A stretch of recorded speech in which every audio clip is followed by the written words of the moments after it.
Alright, I had to fix a problem with the YouTube stream. But we should be good to go now. I need to double check. Do I still have... It has been a while since I've streamed this game. So do I still have the VATSIM client 5039er Hotel set up to send audio to Discord, Cessna 182, or not Discord, to OBS.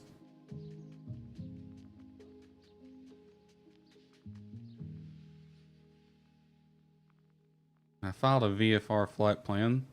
Is there a way to fucking test the audio? I have no idea. Well, maybe y'all will hear it, maybe y'all won't. We don't know.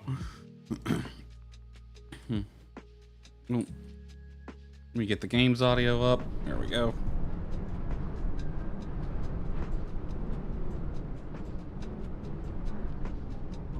Alrighty. Okay, today we're just gonna do... It's a VFR flight, but we're going pretty high altitude. I filed 13.5, and I realized I did not... Oopsie. That's gonna make our life harder. Well, we're heading over to Hayden over here, which is a decent distance away. Weather's currently good. VFR should be fine for this entire flight. I did not set up the flight plan in this simulator, which is going to be a bit of a pain because we have custom waypoints and I can't input custom waypoints into the panel. I have to import the PLN file for that, which is a bit annoying. So anyway, we're connected to VATSIM. Let's go ahead and get ready to go here. Static LMX, external power, tow bar, all that's good. We can close the baggage door. Alright. Co-pilot door can close, and my door can close. Alrighty, get my checklist out. Checklist brought to you by my iPad. Alright, before start, pre-flight complete, parking brake is set, electrical equipment is all off, avionics are off, cowl flaps are full open, fuel selector is on both, and I always like to turn it just to make sure. Kind of an old FSXism. It probably doesn't need to be done anymore, but whatever. I still do it. Alright. Starting engine. Throttle to 1/4 inch. Prop to high. Mixture cutoff. Standby battery. We're going to test 20 seconds. Find a sweet spot. 1, 2, 3, 4, 5, 6, 7, 8, 9, 10, 11, 12, 13, 14, 15, 16, 17, 18, 19, 20. Light stayed on. An arm. Engine indications are up. All look good. Electrical 24, 1.5 or less, and discharging. Propeller area is clear. Master is on. Beacon light on. Alright, startup flow. Alright, and fuel pump on. Mixture. Good rise. They give it a little bit more than that. Alright, that's good. In real life, you would pull this back out, but in the sim, it doesn't let you start the engine with that out, so we'll just start from here. I'm gonna set my idle to, yeah, we'll idle at 900.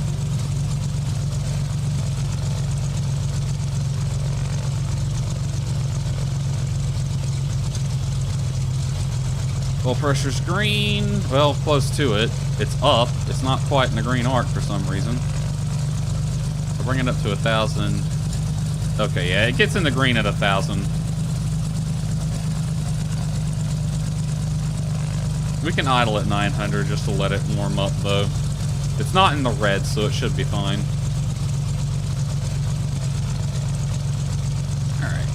Nav lights on. Lean for ground ops. Avionics. 1 and 2 on. Christ, this thing is loud.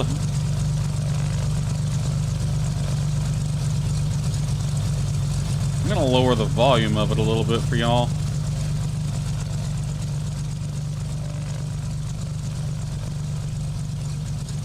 Didn't realize how loud. It's been a while since I've flown this plane. Forgot how frickin' loud it is.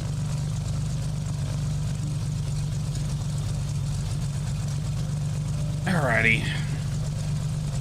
Put the checklist away for a second while I set everything up. Engines. You can't set up fuel on this one. Map to topo, next red. All that's good.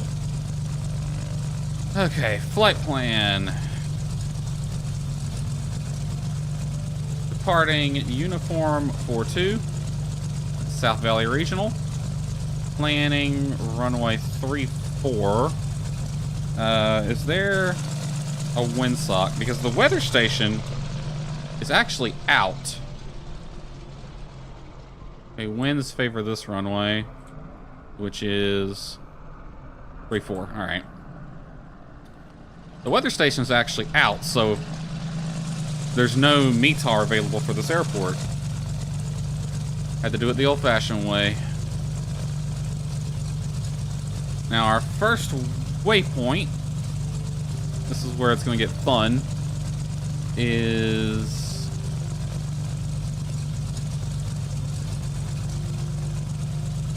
Kilo Pop Sierra Papa Kilo. Kilo Sierra Papa Kilo.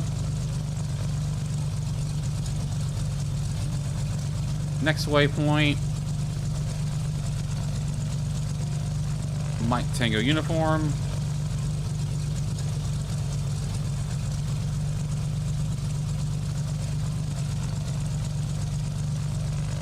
Is that a VOR? What is that? That is a VOR. Southwest US.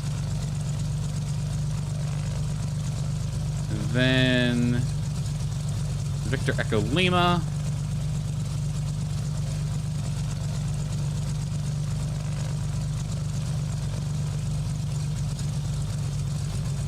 Then we have 2 custom waypoints that let us follow the highway. I can't input them in the GPS directly, unfortunately. So from there, I'm just going to put the 3rd waypoint after that, which is Charlie Hotel Echo. Hayden VOR. And then Destination Airport. Kilo Hotel Delta November. Yampa Valley. Not going to input a destination runway. What's the departure airport elevation? 4606. We'll set our altimeter.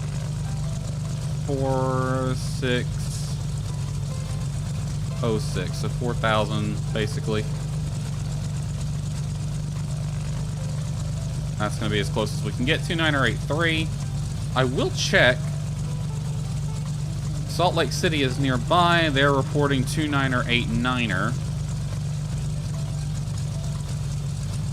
I'll put it right there. There we go.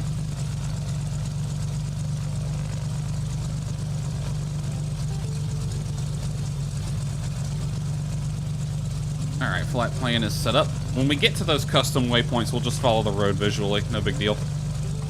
Cruising altitude, we're going to climb. Okay, I have to think about this because we are going to be going through class Bravo. And I don't want to get into it. Is there a controller online? There is not. So just for funsies, we will actually try to avoid the Bravo. Not that I'm scared to go into it, it's just for fun. So we'll depart 3-4, which is a left pattern. We'll do the left-hand pattern departure. And and swing around south. I don't have the map on screen to show you this. I can do it on here, actually. So we'll depart 3-4, which is in this direction. Can y'all even see my mouse on screen now that I think about it? You can. Okay, good.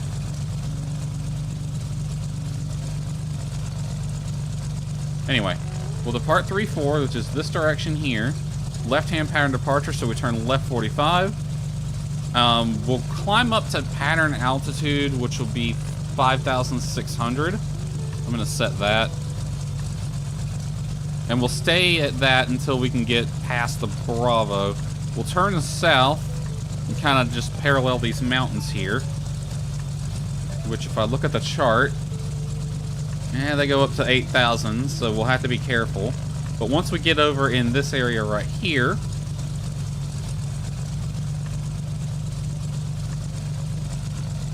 oh wait, I'm looking south. I'm doing this wrong. Okay, 3-4 goes this way. So 3-4 goes this way. We'll turn that way and then parallel these mountains right here, which go up to 8,000. Once we get in this little sector right here, we can climb up to 6,500 and then start heading this way. I'll try to avoid getting into this sector here. Go around that. This is at 8,000 and this wedge is at 10,000. So once we get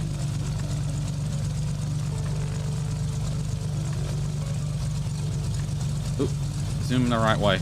Once we get pretty much over the lake, we can start climbing to cruise. So we'll basically keep it at pattern altitude through here, climb up to, what did I say, 8,000 right there? Looks like it. So we'll climb up to 7,500 here, kind of dog leg around there. And then once we get past here, we can start climbing to cruise altitude once we get over the lake. Sounds good to me. 3-4 is that runway over there. Alright, what's our comms for this airport? AWAS isn't working, so I'm not going to bother. Unicom's 122.7 here. And you are supposed to monitor the published CTAF frequencies in the US now. Although I am going to monitor 122.8 as well, because not everyone has got the memo. And we're also going to set 122.8 on the standby, because that is universal. We still use when airborne.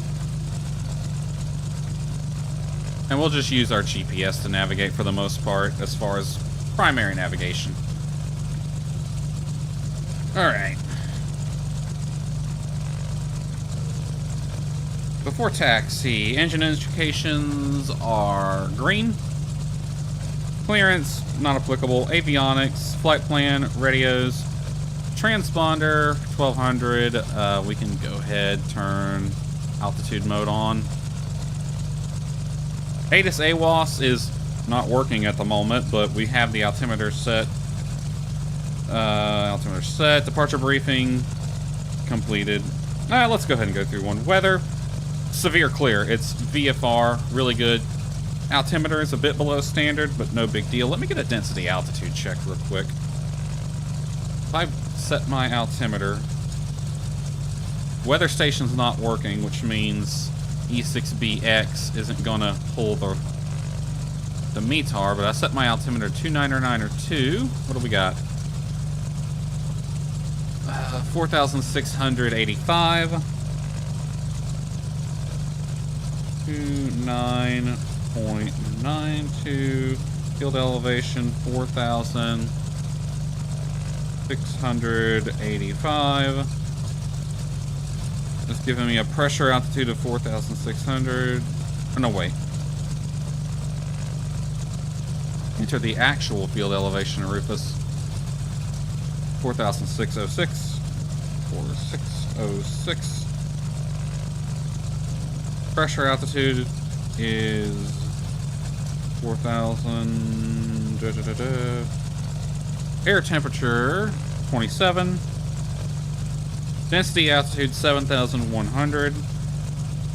Okay, I can work with that. Might have a little bit of a degraded performance, but this is a turbocharged airplane, so we ain't got to worry about much there.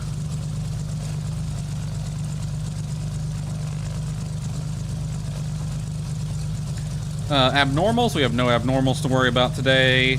Runway, we're taking runway 34, which is 5,862 feet long. Plenty of room to take off in this airplane. Initial routing will be a left-hand pattern departure.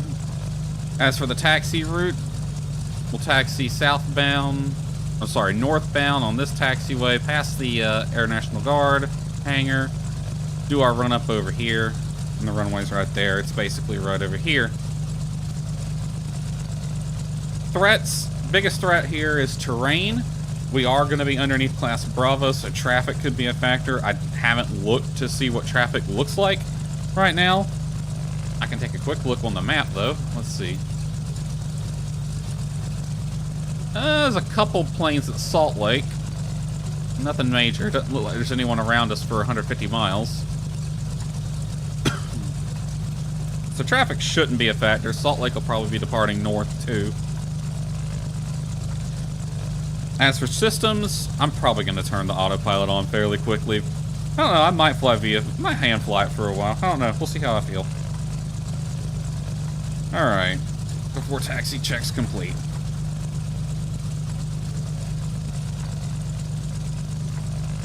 I'm just going to quick review the NOTAMs.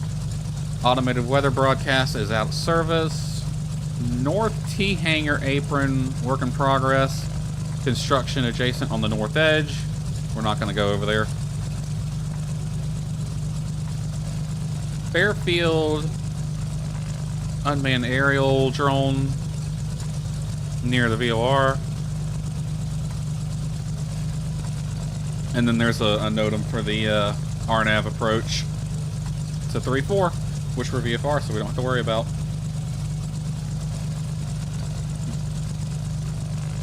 Awesome sauce. Alright. Turn my taxi light on. Brakes off.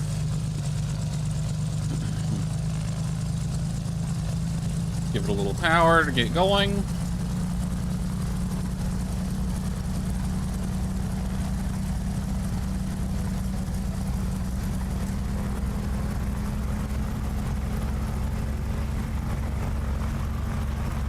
Brake check. Brakes are working.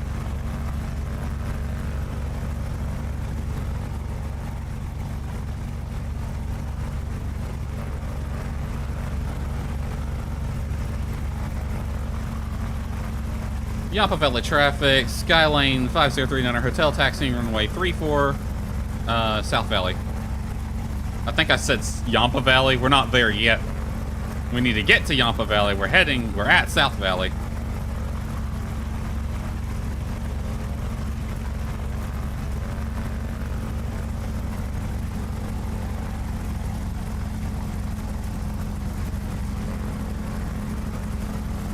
A little bit of stiction in my rudder pedals today.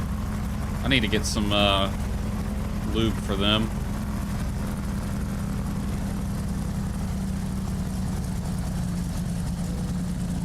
Bit of an incline right here. Get up and over this hill.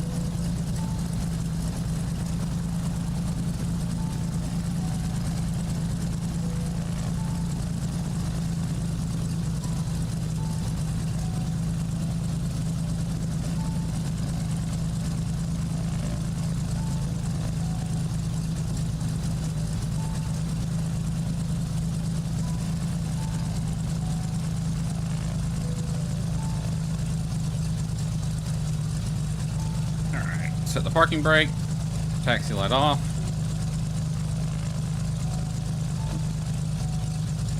Engine run up, mixture to best power. This is a turbocharged airplane, so mixture can go to full rich.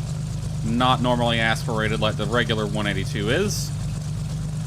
If it was normally aspirated, we would have to set best power, but doesn't matter in this airplane. This thing can full rich all the way up to the flight levels, I think. Well, not quite that high, but All right, throttle up to 1800.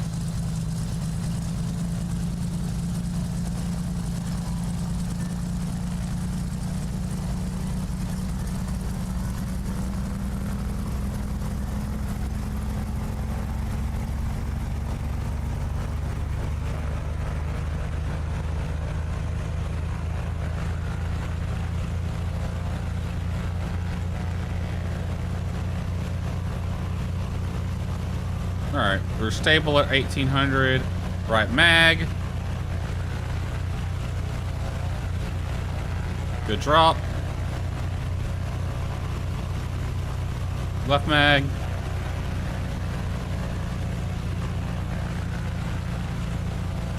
Good drop, good difference. Propeller check. RPM drop back to full. No visible oil splatters. Engine indication. We're green across the board. Amps. Check good. Throttle to full idle.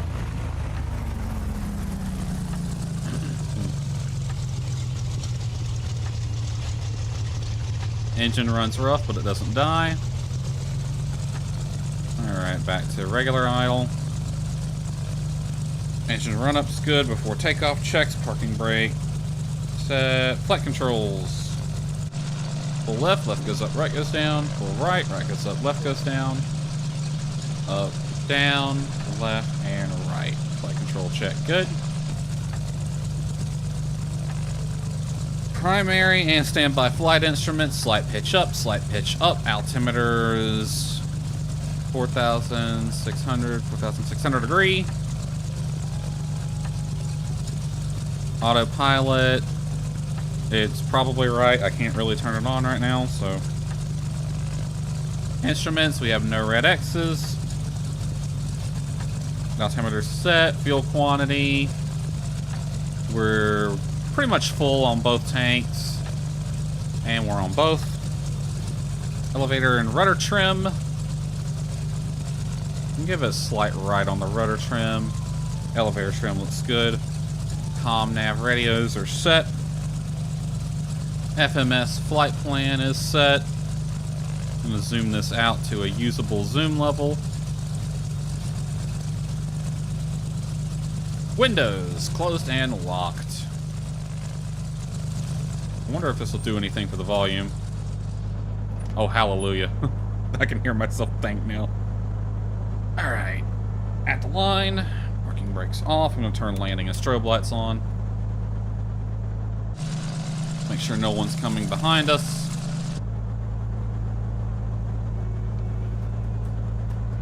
Do a quick traffic check on the map. We have one airplane right there. He might be arriving at Salt Lake, though.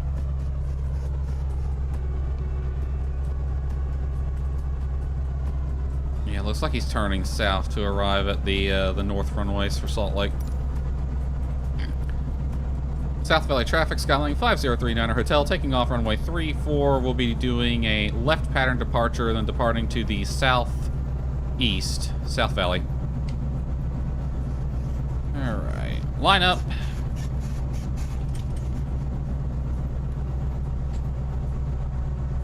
Landing strobe lights on. HSI to compass is good. I'm going to set the heading bug. HSI to runway is good. Alright, before takeoff check's complete. Here we go.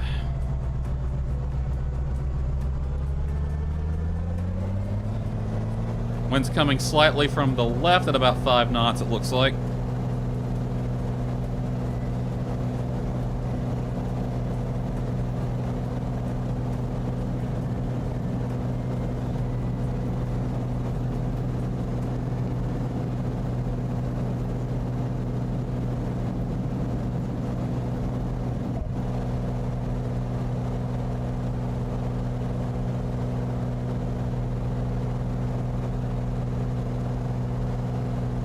I want to climb out at about VY, so I'm going to keep the nose a little low.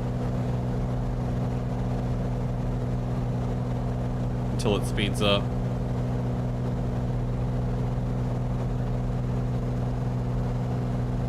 We're producing full power. It's just a little sluggish. It's probably that density altitude that's hurting us. Alright, there's VY. I'm going to climb out at that. I see that airliner. Yeah, he looks like he's on one of the arrival procedures for Salt Lake. He's going to be off our 9 o'clock now. Climbing up to 5,600 at VY.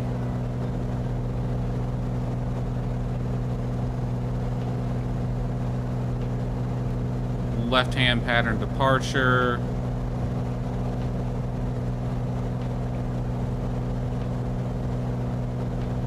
Alright, I'm going to make my left-hand turn, 45 degrees. Level off 5,600.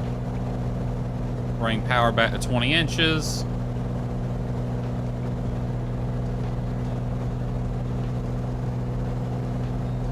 I'm going to turn a little bit past the 45 degrees just so I don't bust the Bravo.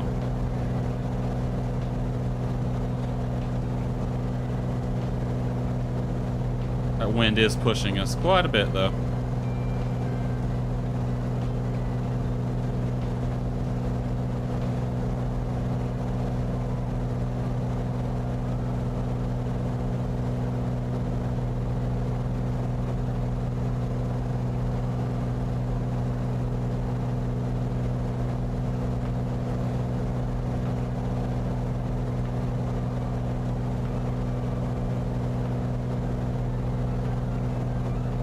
Alright, we're far enough away from the airport. I'm going to turn to the left just a little bit to get into this little area right here. I'm going to maintain pattern altitude. I want to... Now we're getting a bit close to this terrain, though.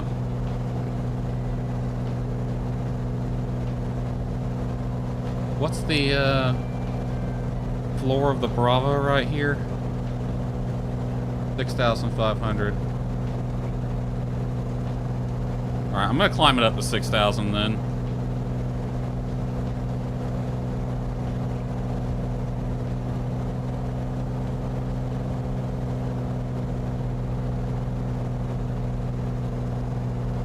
I don't want to be too close to this terrain over here.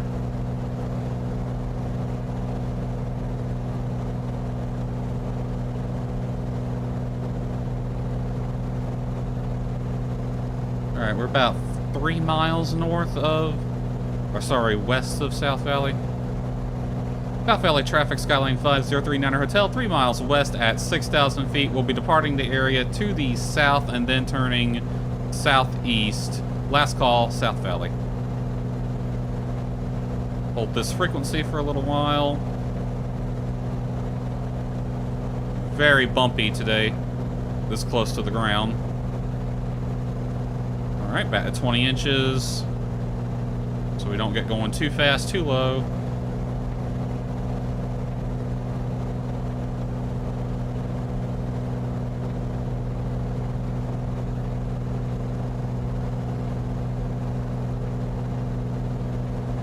There's that airliner.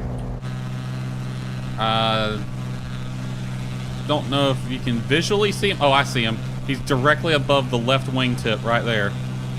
I see his lights. He's low. I feel like he's too low for where he's at. Yeah, he's on approach to probably runway 34 left at Salt Lake.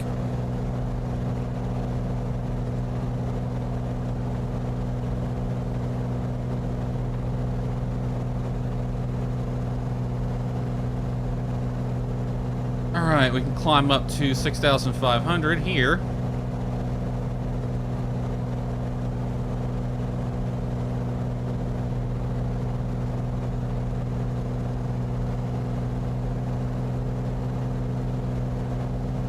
Go with about 30 inches for this climb. Turn back right. I'm gonna head for that peak right there. One right off the nose. At least till we get on the other side of this Bravo shelf area. And we're gonna hold 6,500 until then.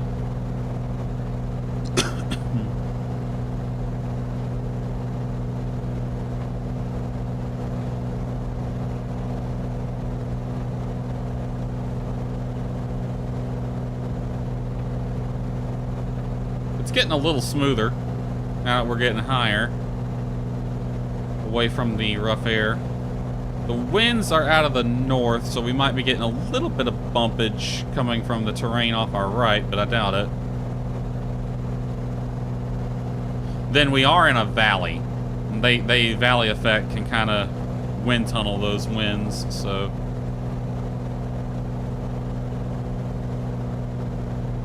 We'll go 25 inches now. It just kind of directs the wind a certain direction. We could get up higher. Once we get above the peaks, the wind might change completely. Then again, it's a pretty big valley, so that might not be the case.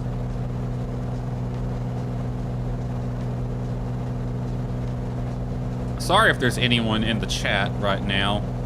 I'm having to hand fly this, so I'm not really paying attention to chat and paying attention to the plane.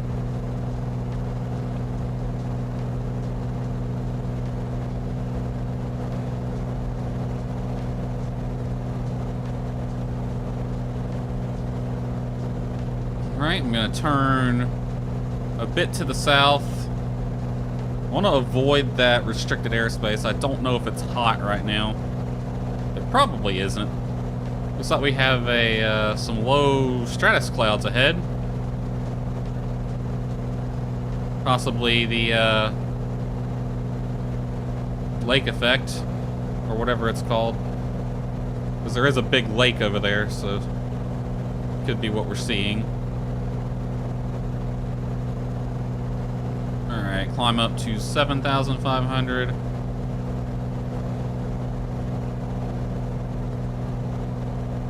I'm actually going to turn the autopilot on now.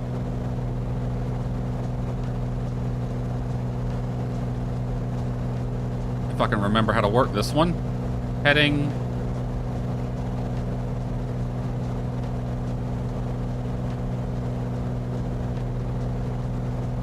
Speed, give me about 600 feet per minute for now. We'll see what that does. Why is heading not engaging?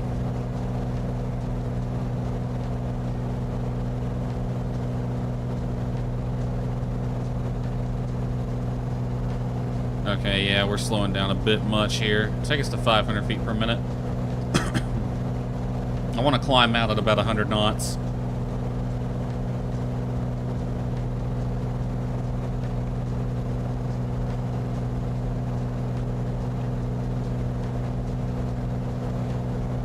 I mean, if heading doesn't engage, it's fine. We're going to intercept our course, but now I'm kind of worried nav won't engage then. You can see our course will be a little close to this mountain here, but we're climbing above it, so we should be well above it by the time we get there.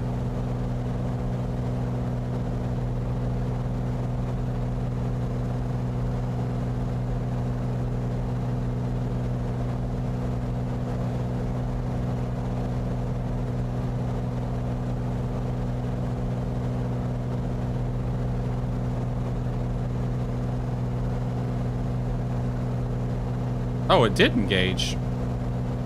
That's interesting. It wouldn't engage when I pushed the button. Alright, we can turn some of these interior lights off. We don't really need them on right now. Kind of annoys me that they... Oh, nope, we do need you. Annoys me that they start on. Alright, CDI is in GPS. I'm going to engage nav. Heading is set, nav armed. I'm going to keep landing lights on until we're away from the Bravo. Alright, it should turn to the GPS course now. And it is. Yep, we do have that lake effect going. Low stratus clouds right over the lake, basically.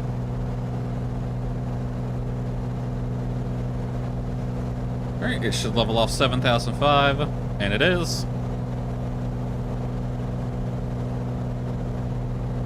Zoom my GPS out. Now's a good time to do the climb checks. Flaps up. Oxygen control lever, not required yet. We'll turn it on at 10. Throttle. We're leveling off, so I'm actually going to pull it back to 25. 25 inches. Propeller at 2400. Airspeed 90 to 100. I like to climb out at 100. Mixture lean for 16 gallons per hour.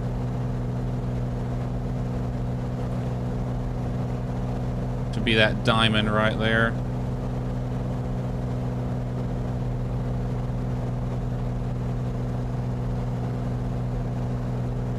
Right about there. Cow flaps are full open, and that is a normal climb.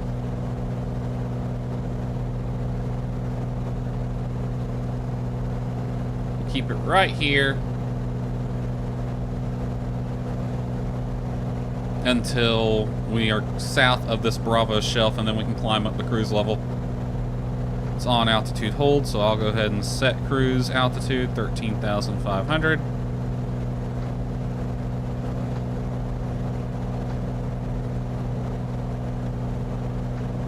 Do a little sightseeing.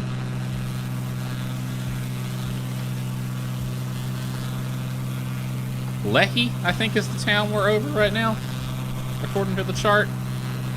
Lehi. L-E-H-I, Lehi. Lehi. I don't know, I'm not from this area. I'm probably butchering it. That looks like some kind of school down there. There's a field, a track, a baseball field, 2 baseball fields.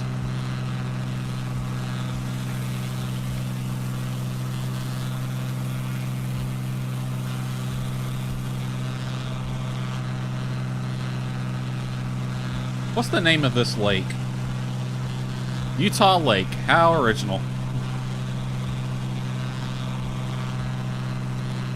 Alright, things have calmed down a bit.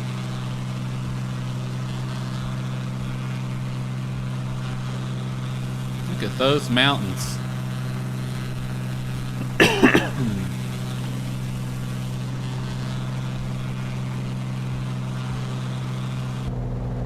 Alright, I'm gonna go over to this thing. I'm actually gonna turn on relative terrain because it's gonna be useful for this. And you can see these mountains that we're heading to are a lot higher than us, so I'm probably gonna climb faster than I normally do. I know this plane's got the performance to do it, so we'll probably do a 90 knot climb. It's like a slow speed cruise climb. Normally I climb at 100 knots on it, so but I do want to make sure I get higher than these mountains before I get to them. I believe 13.5 does clear everything along our route. I might double check that real quick while we're cruising here. See, those peaks go up to 11.1, 11.4. And then 9,800, 10,400, 11,500, 9,900, 8,300, 8,800, 9,100, 8,800, 11,200, 8,700. Yeah, the highest grid we're going to get close to is a 12,700. And that's when we'll be descending into Yampa Valley anyway. So it's going to be above us no matter what. But yeah, okay. So that does clear all terrain along my route.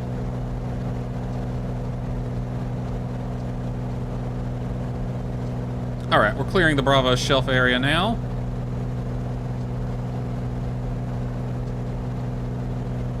Establish a 500 foot per minute climb. Give me 30 inches of manifold pressure. And I'm just going to up our climb rate until we get to about 90 knots.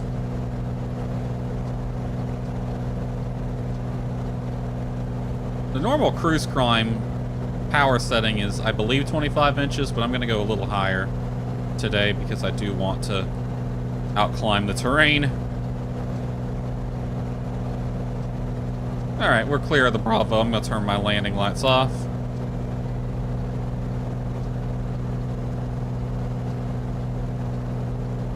Nice thing about the G1000, it's predicting we'll hit the 13,500 right about here over our first waypoint.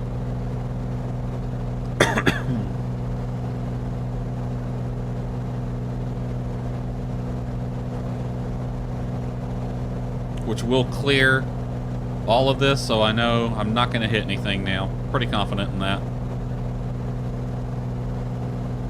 Alright, lower the climb rate a bit, so we maintain 90 knots.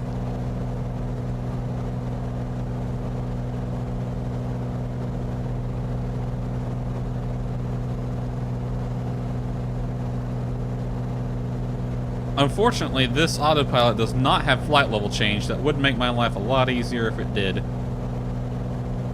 But it does not. So I basically just have to play with V speed until it holds the speed I want, which is fine.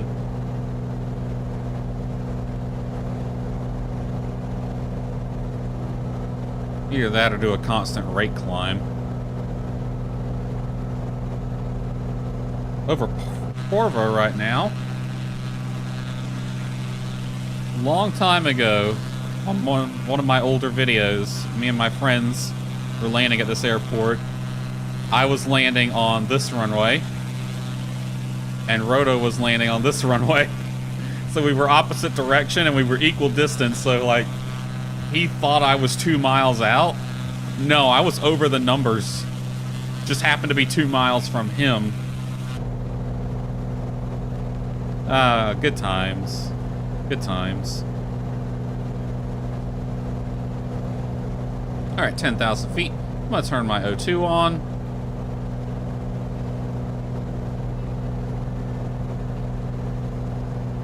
We're climbing nicely. It's smoothed out a lot. We're not getting nearly as many bumps now. A little bumpy still, but not nearly as bad as it was.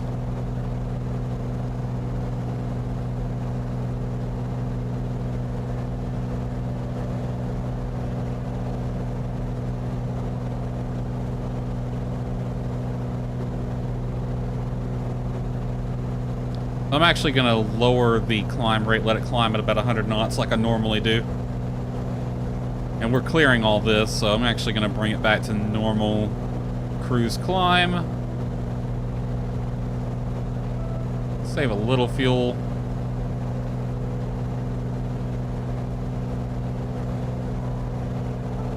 We're still at 16 gallons per hour.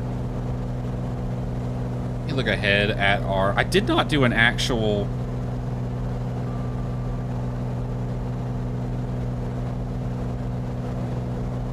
Let me check something. I forgot to check and see what the cruise power should be.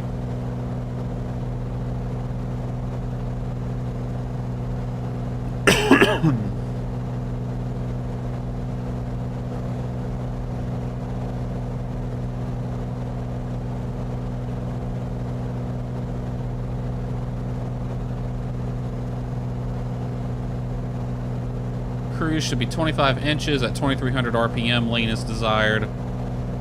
Alright.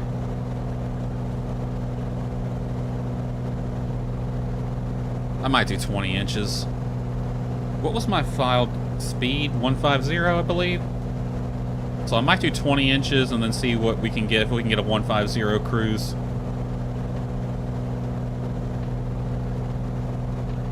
Christ, it has smoothed out so much. Alright, there's our waypoint right down there.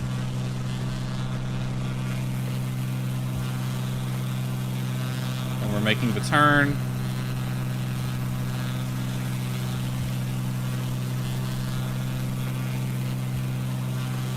Oh, we got down away from the ground and it's smooth. It is smooth up here. No bumps. Love to see it.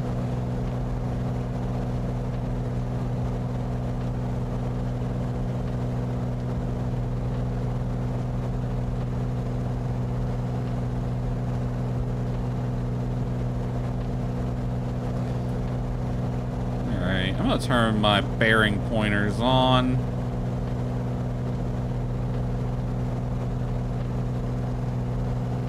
I forgot to do that. It doesn't remember them. It remembers so much.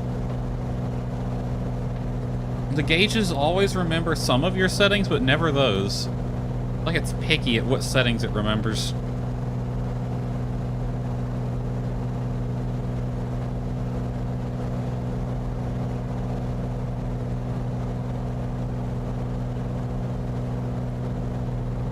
Yep, and you can see our entire route. There's no red anywhere near it.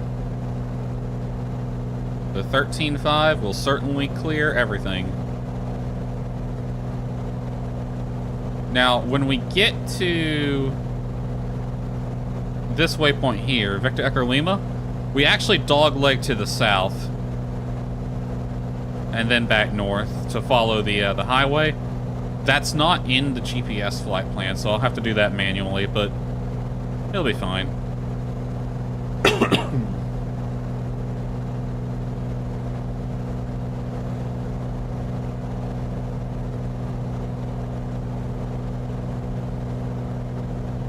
One thing I forgot to do, I forgot to switch over to Global Advisory. I also forgot to monitor Global Advisory as I was taking off, so that's my B. We'll monitor Global Advisory, and we'll also monitor Guard.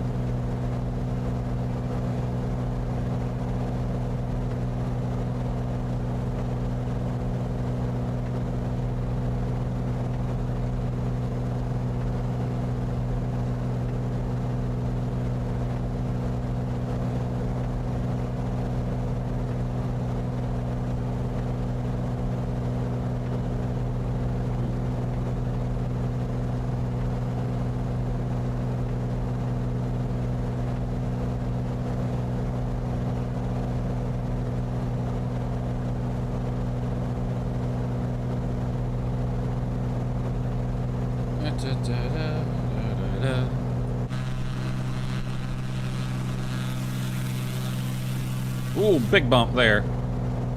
I do expect there to be some bumps along the route. We are flying over mountains, so that's gonna happen occasionally. I'm gonna lower the climber speed because, yeah, we're getting too slow.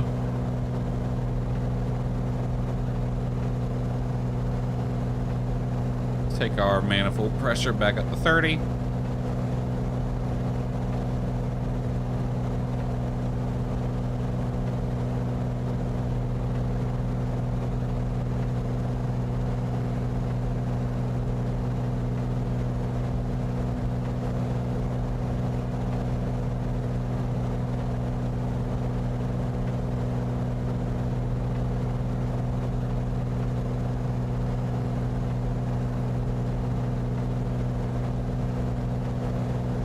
Level off 13,500.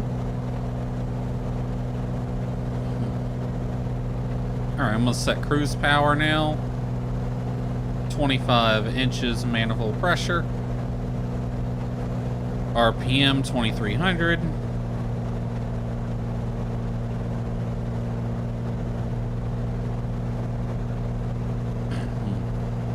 Make sure we can lean as desired. We don't have lean assist in this airplane, not that we need it because, again, turbocharged. But I'm basically just going to lean it out until I see a drop in fuel flow. Right there. I'm gonna let it get up to 150. There's cruise speed. I'm gonna bring power back to 20 inches and see if it'll hold it. It will not. Okay, 25 inches it is.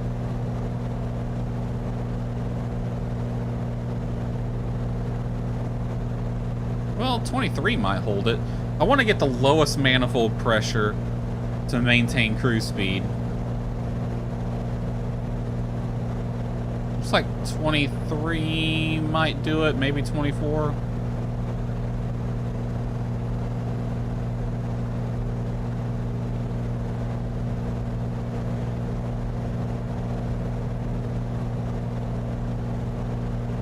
Nah, it's still dropping. Okay, 25 it is.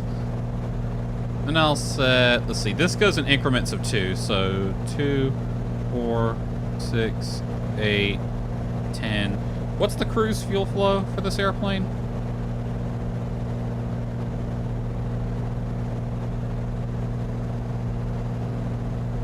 Let's see, 182T cruise fuel flow, 80 pounds per hour.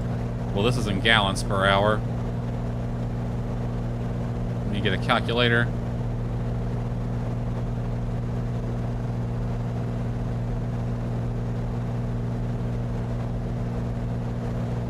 Alright, so 80 divided by 6, 13.3. That's 2, 4, 6, 8, 10, 12, or 14. So we can bring it out a little bit more. Right there, we have some increase on TIT. All right, I'm gonna set the cow flaps to about half for now, just to make sure our CHT doesn't get too high.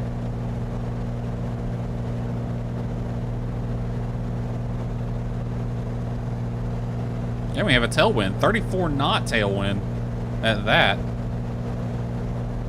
So our cruise speed, we're at 152 knots true. And we're making a ground speed of 180. Not bad.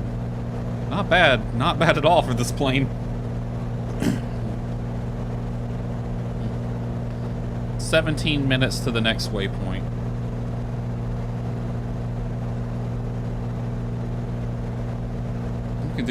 We got time to do some sightseeing now.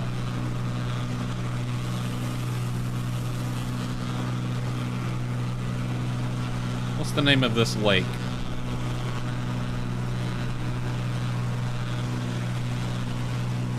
This is the Strawberry Reservoir right here.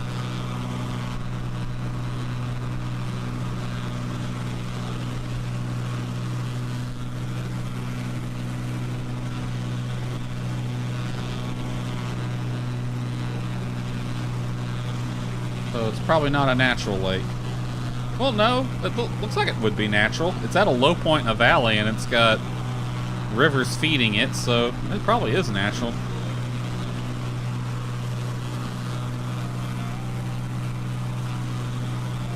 And the town of Strawberry, we're gonna fly almost over it. Oh no, that's a river.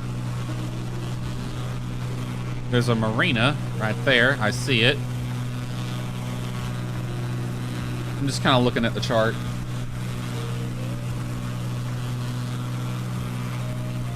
This little island right here, Sagehorn Knoll, apparently is the name. This is the fun part of VFR. You're just flying over these things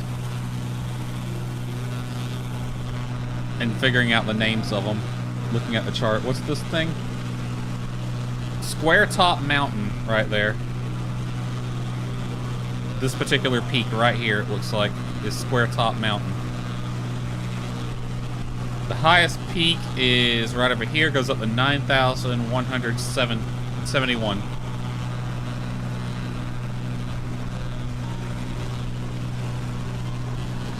Alright, this is the far end of the reservoir. There should be a river. It runs, yep, you can see how it snakes through the mountains there. That's the Strawberry River. We'll basically be paralleling it. And then north of us, loops around this road right here, is US 40, it looks like. And I believe that's the road we're following all the way to Yampa Valley.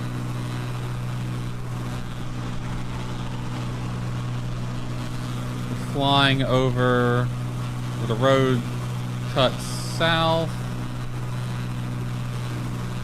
Right here. Looks like a town right there. It doesn't have a name on the chart, though. Is there a dam right here? Yeah, there's a dam right there. It dams off the Strawberry River.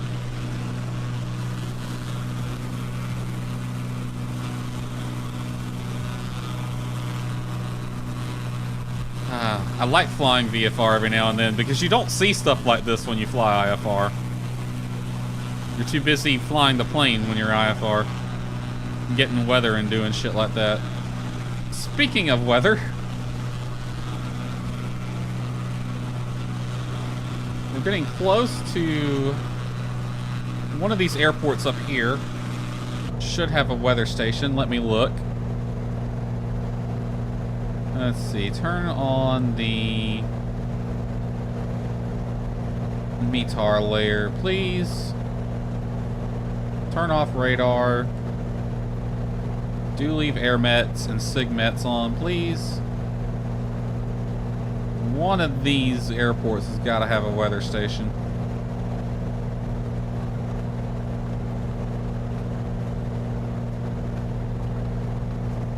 Oh, they both do.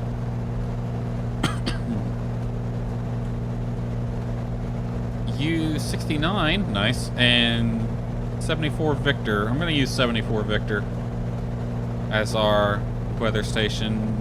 Scfi-Fi says 2988. What's the sim say? Easiest way to figure that out is to bring up the map.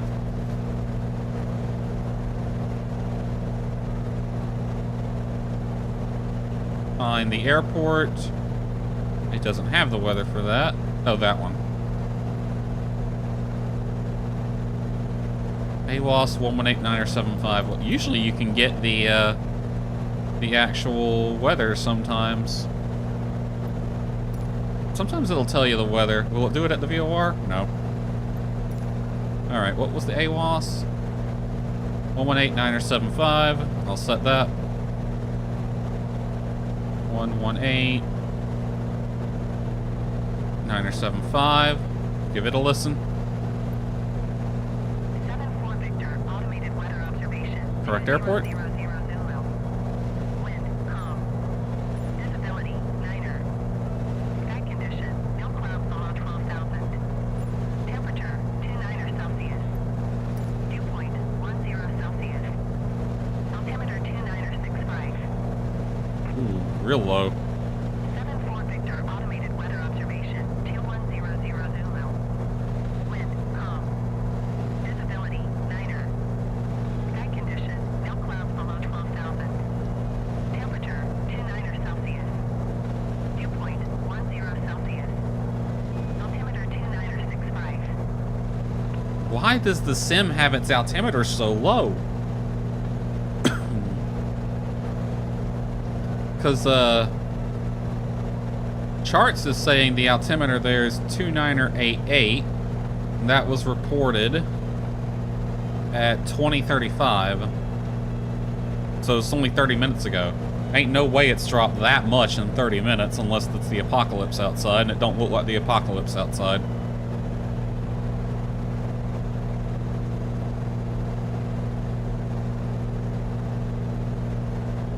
So this is a dilemma. The sim altimeter, I think, takes precedent because that's what you're actually flying in. You know, high to low, look out below. It is lower than what the real world altimeter is reporting. But in VATSIM, I'm pretty sure most people are going to be referencing the real world altimeter.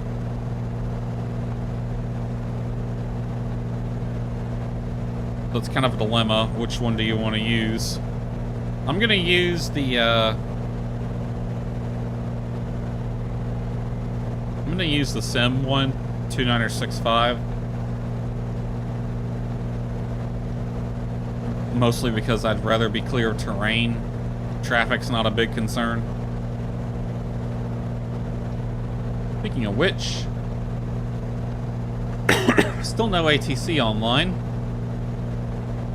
That we have to worry about anyway.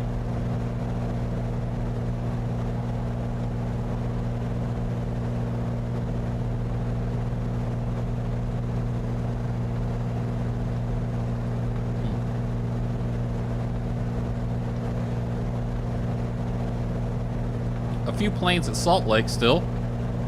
There's a Delta MD-88 not far north of us, departed Salt Lake on his way to Denver.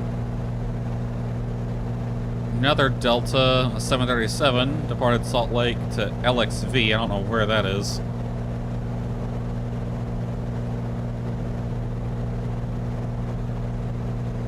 Hayden is a little north of Aspen, and there actually is a approach control online at Aspen. we continued a little further past Hayden, we'd actually get to Denver. But I don't want to go to Denver. It's a big, windy place.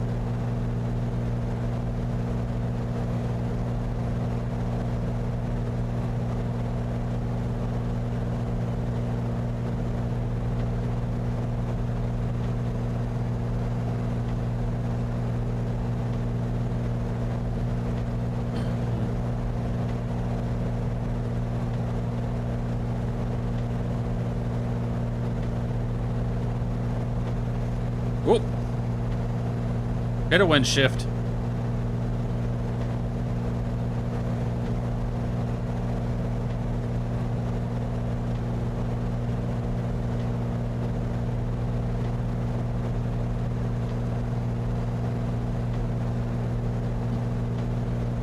I'm gonna pull the manifold pressure back to about 24.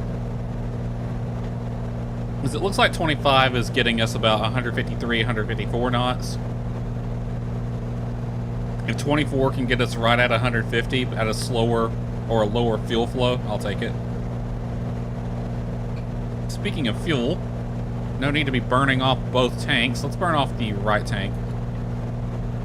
We'll set the timer every 30 minutes. What time is it? Oh, 17:04, perfect. One easy way to manage this is just change fuel tanks at the top and bottom of the hour. So every 30 minutes you're switching. So at the bottom of the hour, at 17:30, or 21:30 on this timer, we will switch to the left tank. That's the easy way to manage it. Yep, looks like 24 inches is getting us right at 150. And our fuel flow,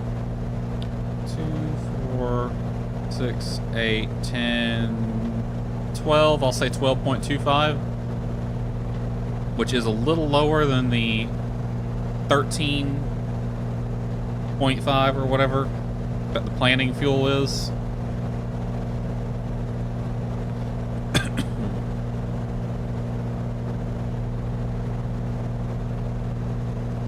Well, nope, it actually dropped the speed a bit. I guess we'll go back up to 25. Okay, 25 it is. Doesn't look like it wants to cooperate with me. Look at the moon.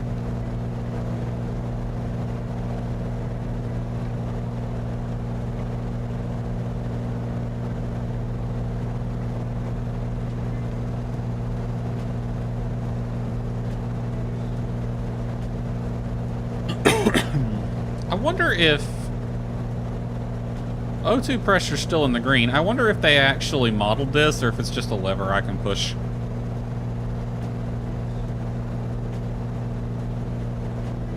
Knowing Coronado, they didn't, but it would be neat. Wouldn't be that hard to model, too. You could basically just make it a timer. Have it decrease in pressure the longer this is on. But knowing Coronado, they probably didn't, which is fine. It's not that big a deal. 13,500, you probably... I mean, you would be required to have oxygen on this flight, if I remember correctly. And it would be a good idea to have it. But if you're healthy, you could probably be up here without it. I don't know if I would. I definitely would have it on.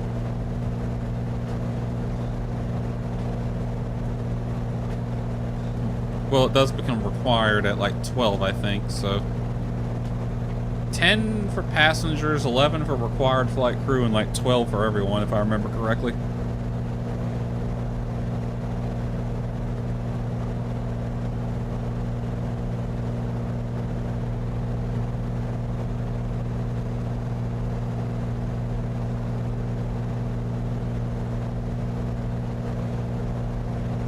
VOR we're going to is called Maitan.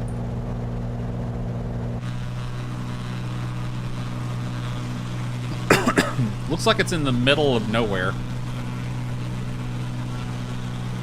So we get to play a fun game of Spot the VOR.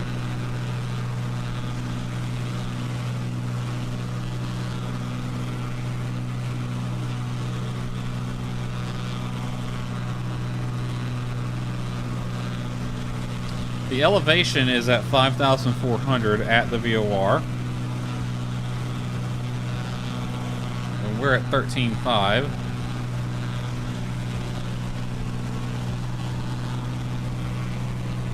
So it's going to be 8,100 feet below us.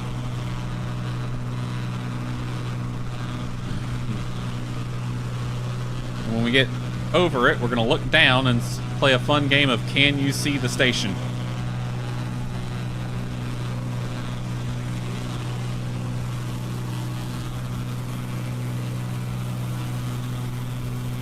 Anyone see the airport we just flew over? Or flew past? It should be about 4 miles. Right there it is. I see it. Man, that blended in.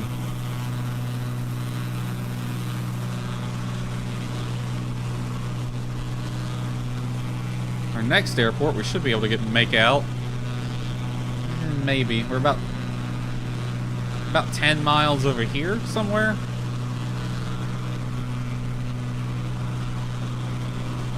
Probably right there, if I was a betting person.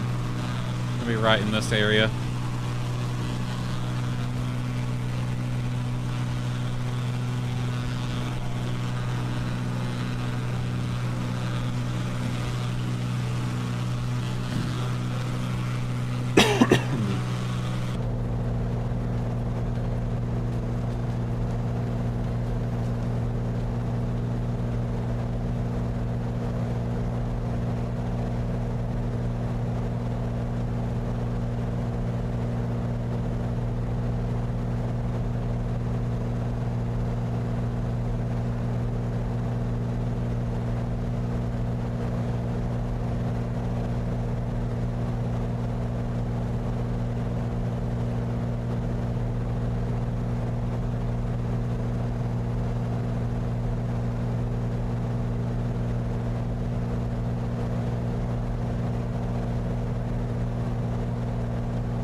Ground speed's dropped by like 10 knots, and we're only at 170 now.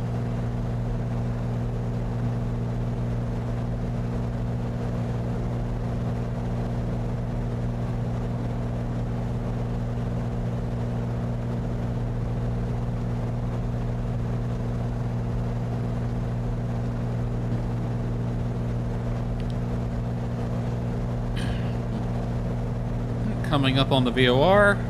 About 2 miles away. Let's play the game. Alright, we're going to play a fun game called Spot the VOR. We're going to look down and see if you can see it. I think I see it already.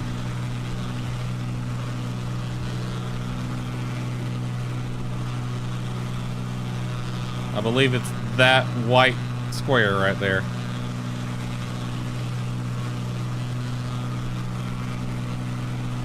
Because typically they try to place them with a clearing around them. If you see them in the woods, they clear like a 100-yard circle around them.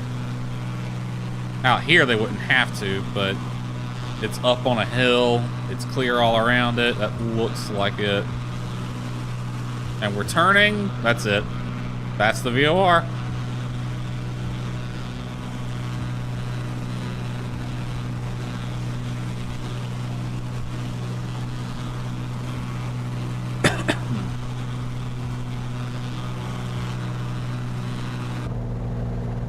I'm going to take a look at our flight plan ahead. I want to make sure I can pick out some weather stations. Because we are going to be flying around terrain, and weather is important. Alright, we're still good on the altimeter from this airport. I will get this one probably once we get over the Victor Echo Lima VOR. What's the name of that one?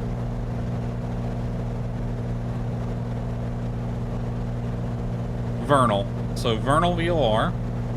Once we get over it and we're outbound towards the next waypoint after it, I'll get the altimeter setting for this airport right here.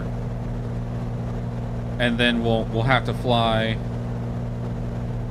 a course that's not on our GPS. We'll use heading select to fly it. It's a course of 098. Let's get the E6B out.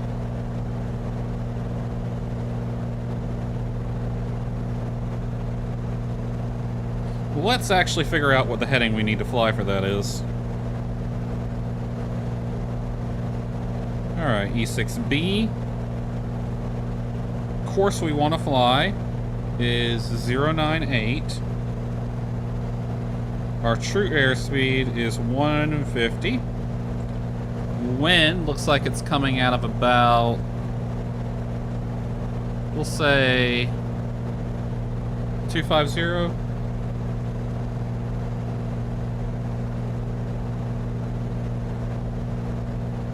At 20 knots at the moment.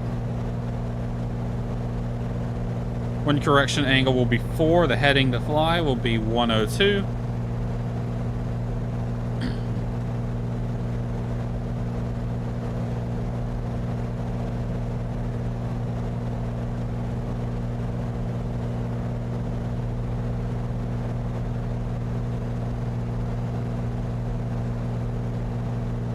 Ground speed will be 167.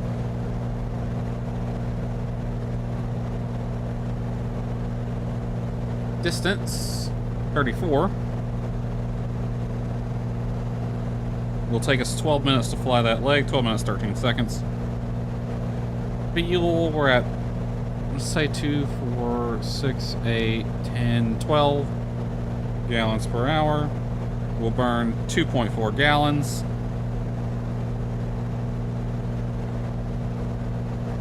Sounds good to me.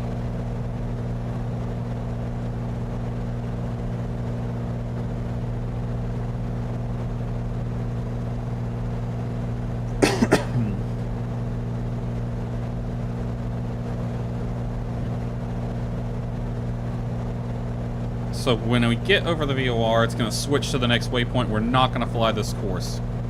We are going to fly the heading select.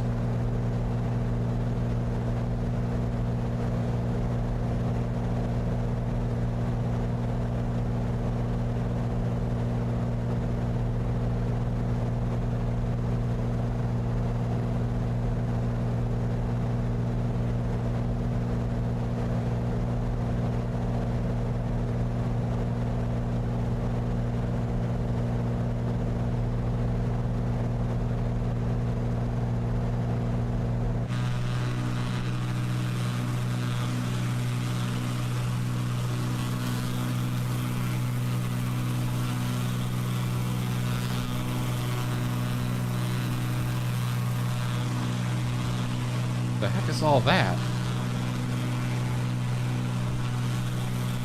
Are those houses out there or something? That's what it looks like.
What is the AWAS frequency for that airport up there? Oh, there's a plane over us. Well, this one actually has the weather.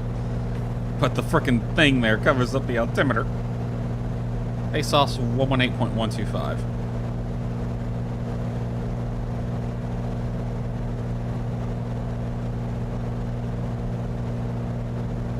Alright, we'll listen to that here in a little bit. I wonder who that is above us. Oh, that is Delta 5004 737-900 on his way to LXV, wherever that is. He's at flight level 350, going 480 knots.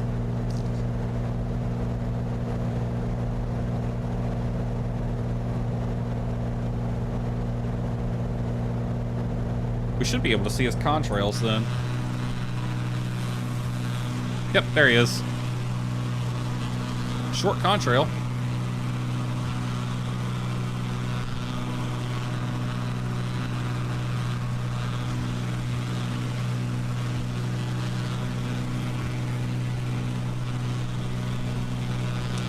Some thin clouds up here, but nothing that would make us descend.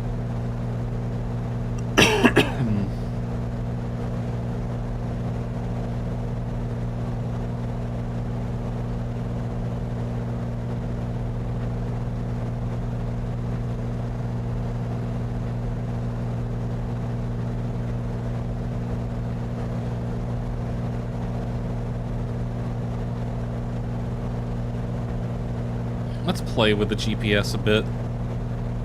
Got some time to kill. We can turn on traffic map.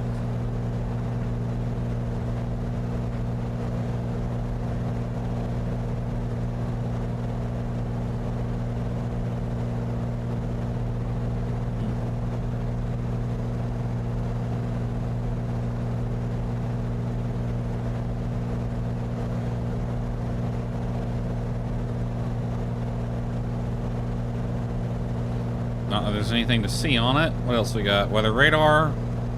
Okay, that would not be functional in this airplane. It doesn't have a weather radar. Even if you could select it. IFR, VFR charts. Data link we can't select, and TALs we can't select. Got nothing for the aux page either. Except for this.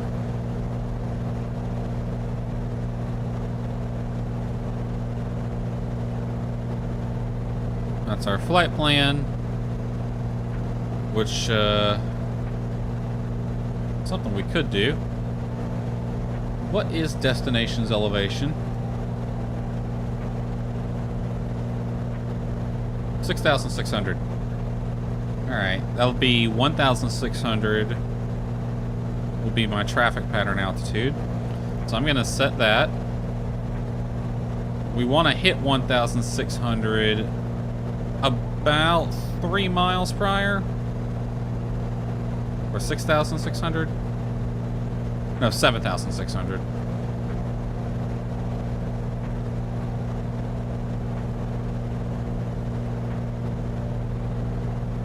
So I'm gonna round up to 8,000 feet.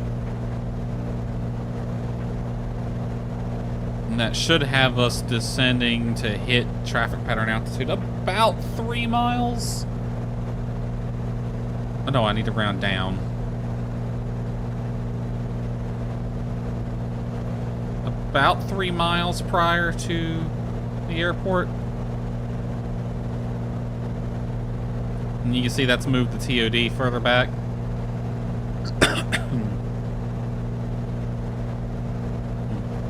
Our actual course is going to take us over to this airport here. Not quite to it, just a little north of it.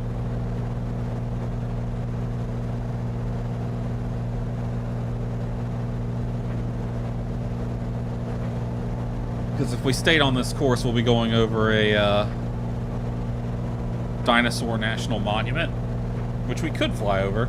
It's not prohibited or anything, but the road doesn't go through there either, and I want to follow the road for the most part.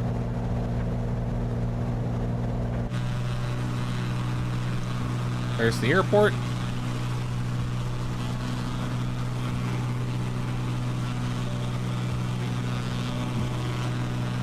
VOR should be just to the south. We're about 2-3 miles away from it. I think I see it down there.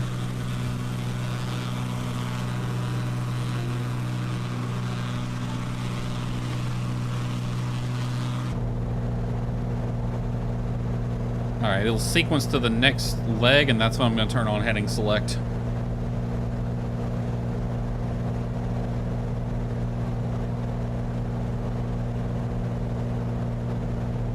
I'm going to redo our calculation as well. Still about 250. Alright, turn on heading select. The winds have picked back up to 23 knots, though. Heading 102 still. And that should have us fly right along this course that we want to fly on.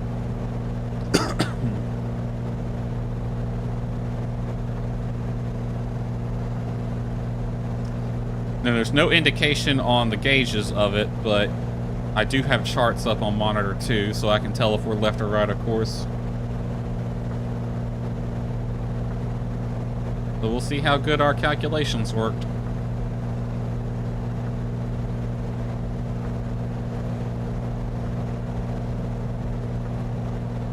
The 34-mile leg, so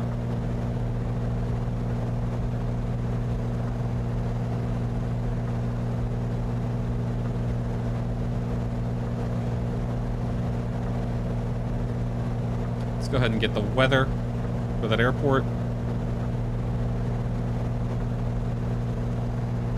Kilo Victor Echo Lima, automated weather observation, 2100 Zulu. Wind, 210 at 12. Visibility, 10. Sky condition, no clouds below 12,000. Temperature, 32 Celsius. Dew point, 10 Celsius. Altimeter 2988. Oh my lord.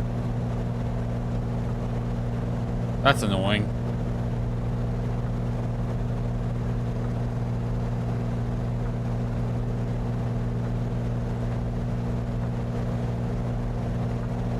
So this station has the right altimeter, but the one earlier didn't. Alright, looks like we need to turn right a little bit. We're getting a little north of the course we want. It's probably a heading of 103 or 104 will do it. Well, it's pretty close. 1 degree off, not bad. That's certainly within the margin of error.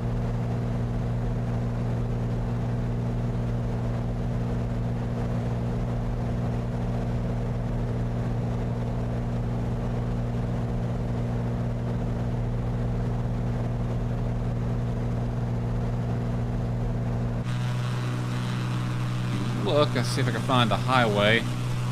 That road right there is the one we're following, I believe. Let me double check.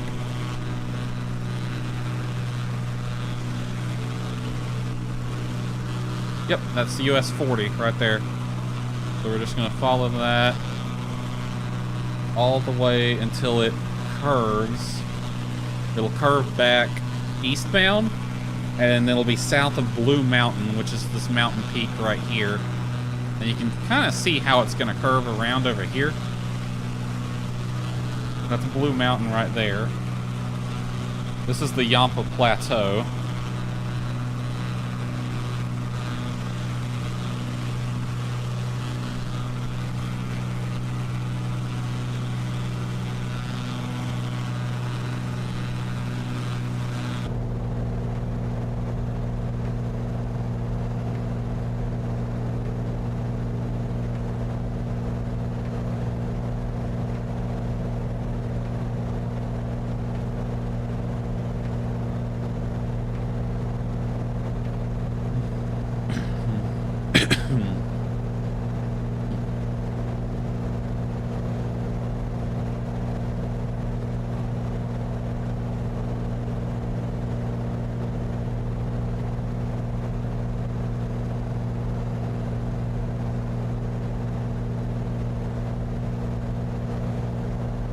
Alright, 104's got us back on course, so I'm going to set 103 as the heading to fly, and that should keep us on course.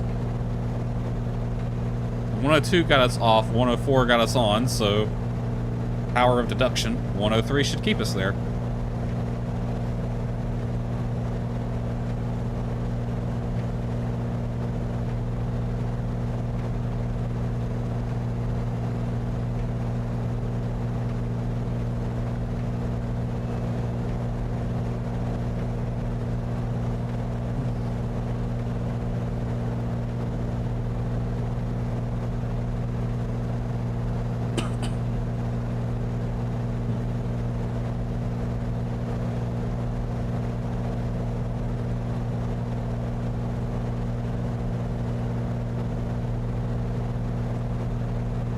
Apparently we're going to be going over a settlement known as Dinosaur. It's right at the intersection of US 40 and another road. It doesn't have a name on the chart.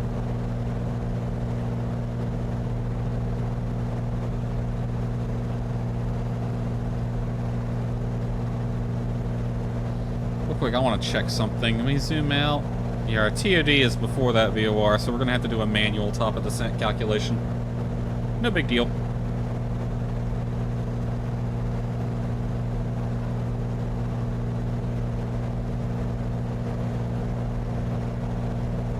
We'll do it after we get to this waypoint. Let's do the wind calculations for the next leg. Winds look about the same.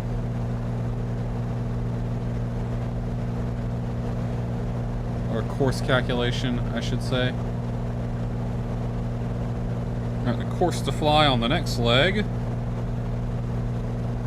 052. Shear airspeed 150. Wind direction 250. Wind speed, I'll leave it 23. Correction angle -3. Heading 49. Ground speed 172. Distance 37.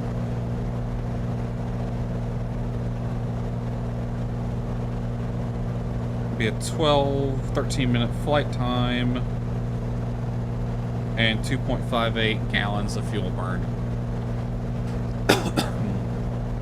All right.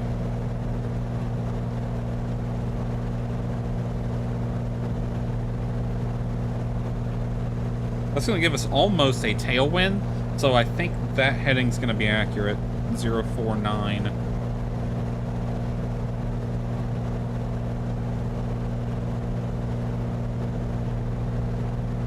We're still right on the center line for our course, by the way. So I think we did a pretty good job. Alright. Let's get the frequency for this airport. 4 Victor 0. A loss on 119.025.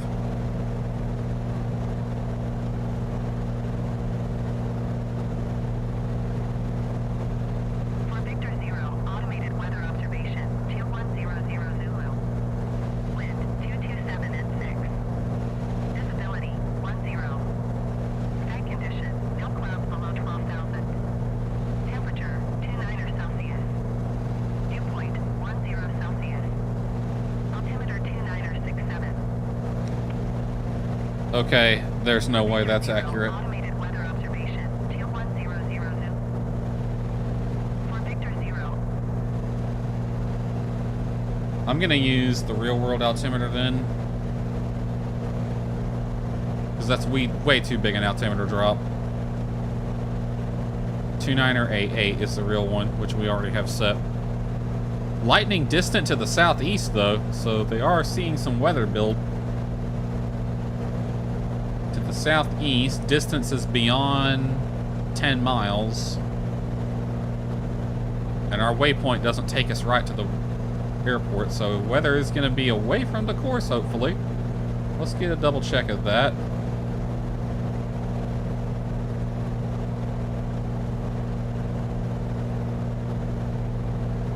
There's nothing on the radar.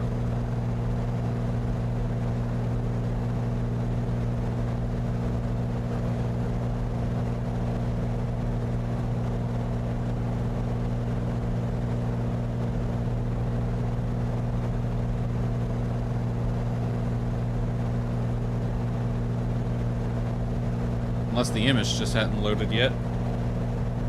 Alright, we're at the bottom of the hour. We'll switch our fuel tank to the left.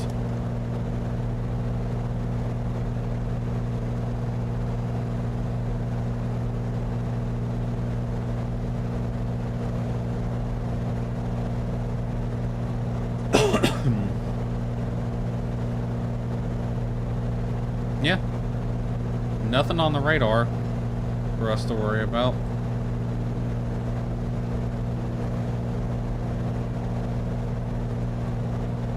There's an air mat right there, though. What's this one? Turbulence from the surface to 18,000. That'll be after our next waypoint. Not the one we're going to, but the one after it. Be an air met for turbulence, so it might get bumpy. Kind of expected it to, though. We are going to be descending into a mountain valley, so...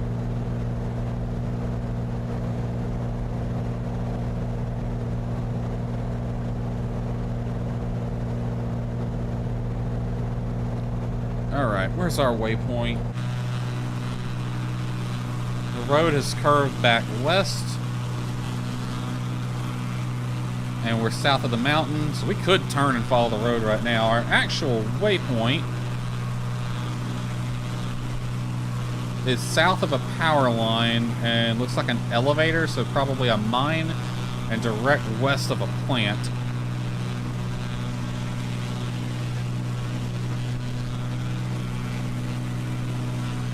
See the railroad track, the highway.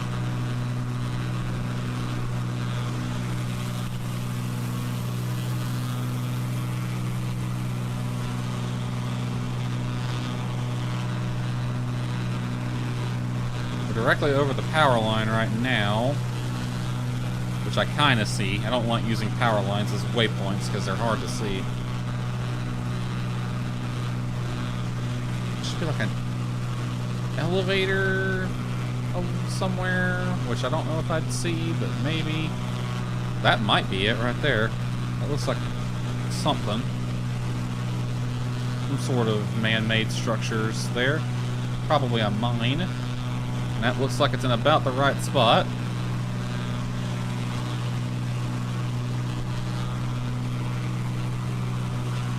There'll be a railroad track cutting south and then a big circle. And that's a plant somewhere. I think that's it right there. That looks like it would be it. Alright, well, we're at the waypoint, so time to turn. What'd I say? 049? Yep.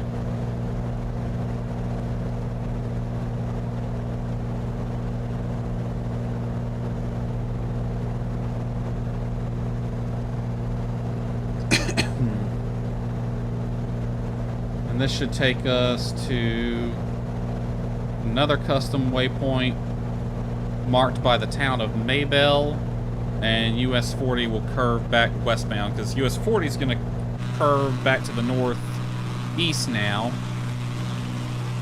and when it makes a turn back to the east at the town of Maybell, that's when we're going to move on to the next leg, which should have us close to, but not exactly on this magenta line.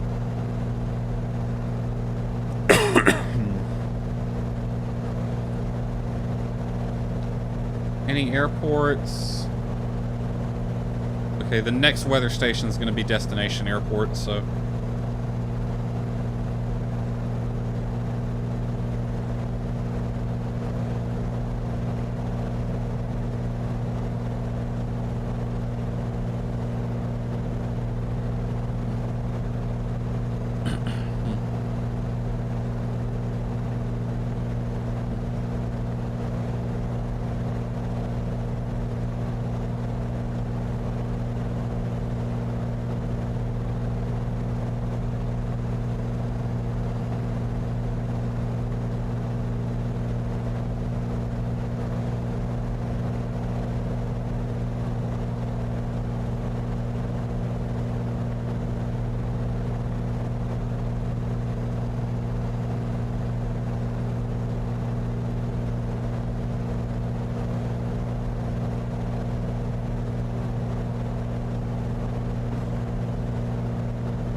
Should be a little town directly below us.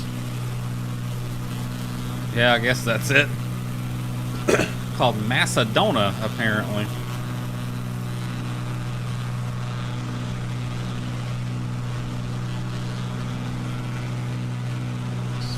it's funny to see what passes for towns that actually make it on the chart. Because that was what, a couple houses, I think.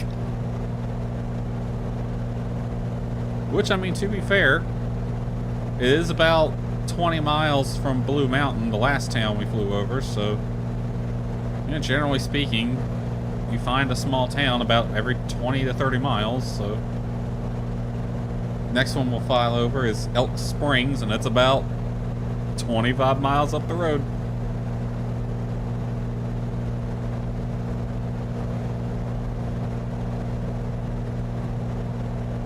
You'll find a town every 20 to 30 miles, because that's about how far someone can walk in a single day. So towns kind of just sprouted up in those increments.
Looks like a slight turn to the right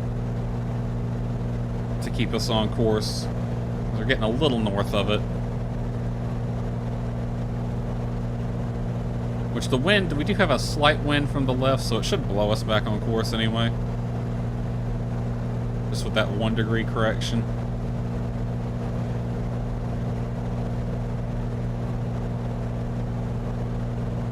In real life, we would be able to look down and see the that we are in fact over the road, so it's not like we're lost.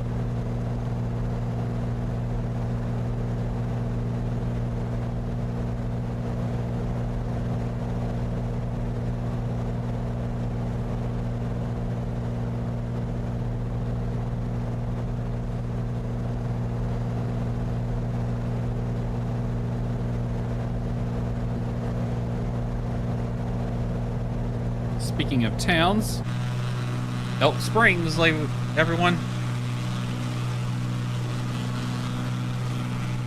I wonder how it got that name.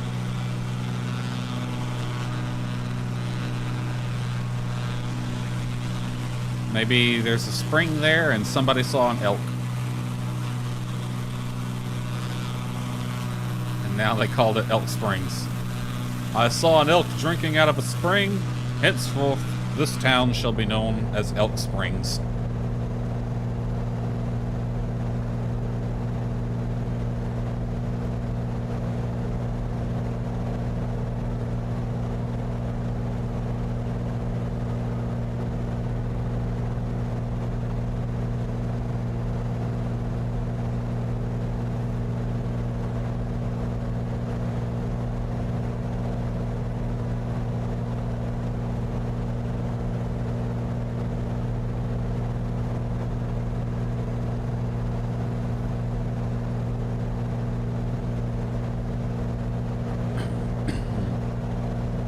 I'm going to tune the Hayden VOR 115.6 just to have it on nav 1.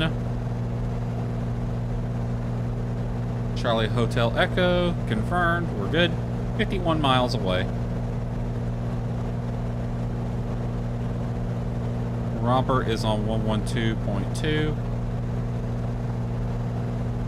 And I'll put that on nav 2. Just to have it in case I need it. That's the next VOR over, about 20 miles away after Hayden. BQZ. That's confirmed.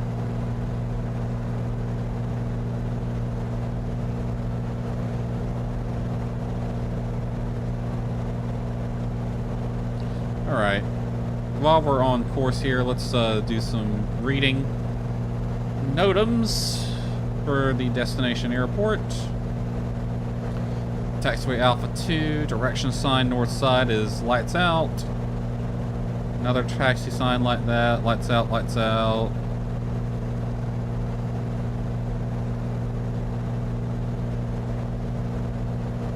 Reference index B not available between 0300 and 1200. That's probably the tower, I guess. Hayden, Aerodome, Airport. Oh, firefighting. Airfield fire rescue not available between 03 and 1200. And then power out, power line, lights out. No big deal. And there's the RNAV Yankee with circling minimum increase.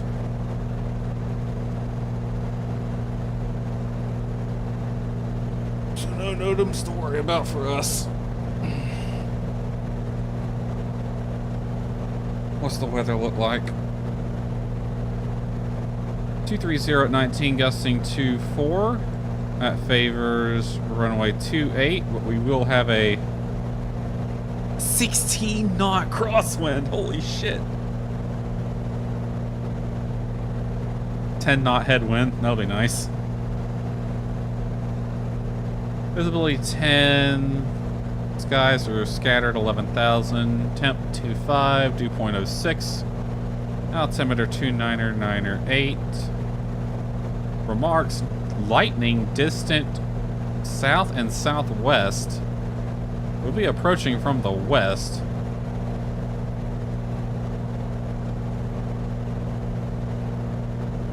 Okay, yeah, there is some cells. Actually, they're direct south of us right now. Some very small, isolated rain cells.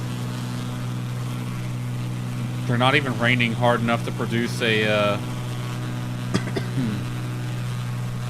rain shaft. Yeah, they're about 10 miles south of us right now. All these clouds over here. Nothing over the field. There's a little bit of light rain. Well, it's blue. It's probably not even reaching the ground.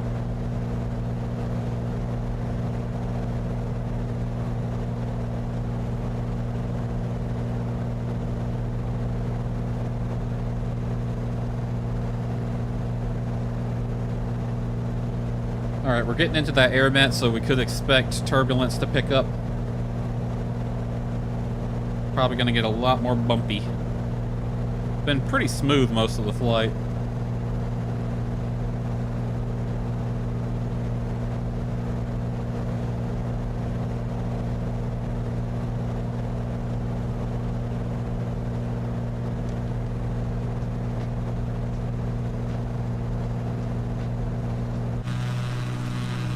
Alright, there's 40 right there, and it does start to turn back east, right in the river valley, and right in this town of Jupiter Hot Springs, apparently. Oh no, Maybell. So that's the town of Maybell, and then Jupiter Hot Springs is right over here. So that is our waypoint. We'll basically just turn to follow the river valley, which will have 40 right in or next to it. And then, of course, right here, I'll go ahead and turn back in. We'll turn nav hold back on. The GPS course isn't exactly where we want to be, but it's close enough.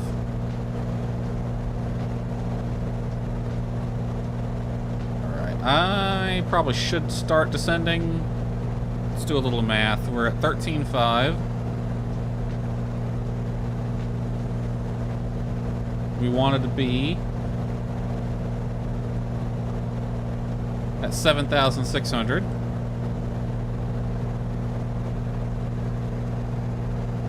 And we're going to descend at 500 feet per minute. 11.8 minutes away. to here in a little bit. We're 13 minutes from this waypoint. That is not far from the airport. So let's say we want to be at TPA at this waypoint. We'll start at 12 minutes out, and we are 13 minutes out now. Alright, so let's select 7,600. As I descend, is there any terrain that's going to be a problem? Yes, but it's going to be south of course, as long as we stay... Well, we are south of course, though.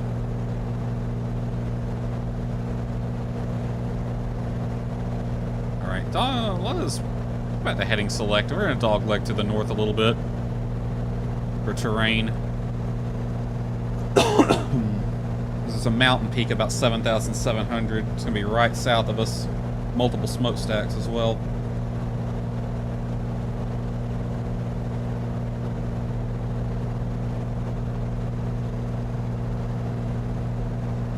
There's a stronger rain cell to the north, about 20 miles northeast of the airport.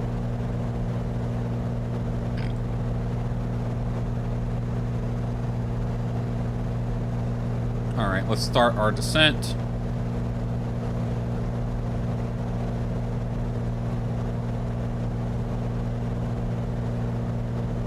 I'm just going to pull power back to the bottom of the green arc. About 15 inches. You can see it has gotten bumpy as we've gotten into that air met.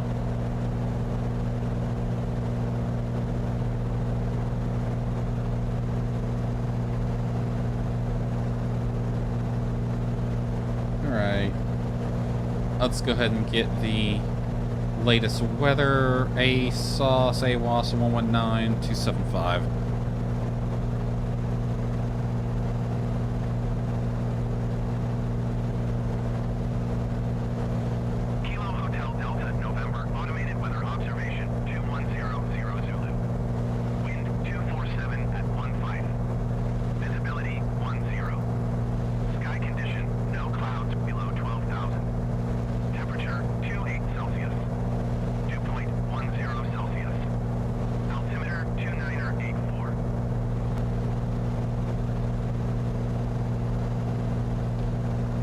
Alright.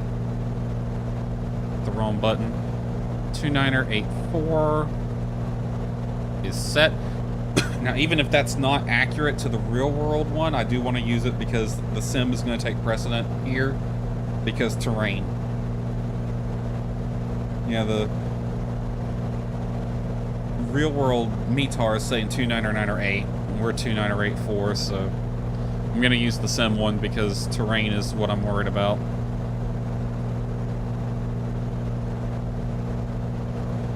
I'm going to increase manifold pressure about 20 inches so we speed up.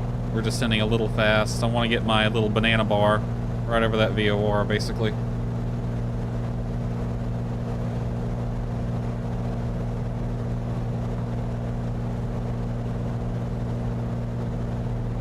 I see the blinking lights of Craig Moffett Airport. Our destination is just on the other side of that.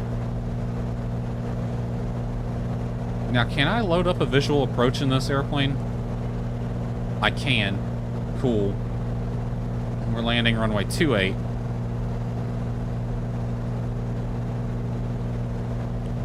Vectors, no minimums.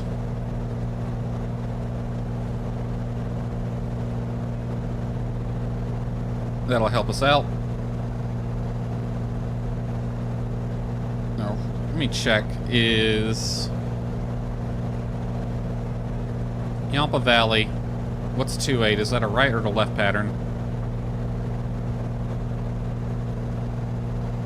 28, rails, Pappy on the left side, 3.5 degrees, power line, 3% down. Runway 10 is a right traffic. So runway 28 is left traffic. Alright. That is a bit of a pain. No, it ain't. Okay, let's see what we can do. So after the VOR, we're gonna That VOR almost sets us up for a good pattern entry.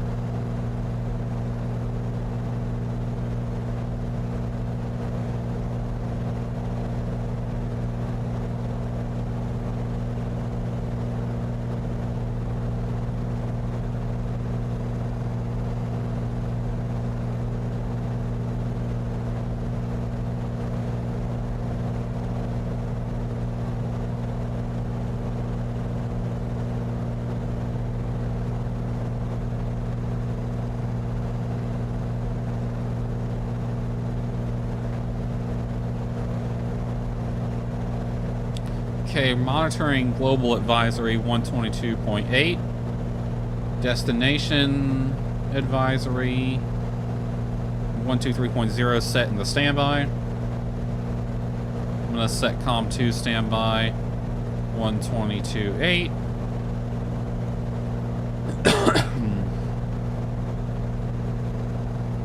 I'm actually gonna go ahead and monitor that and switch us over to destination advisory now.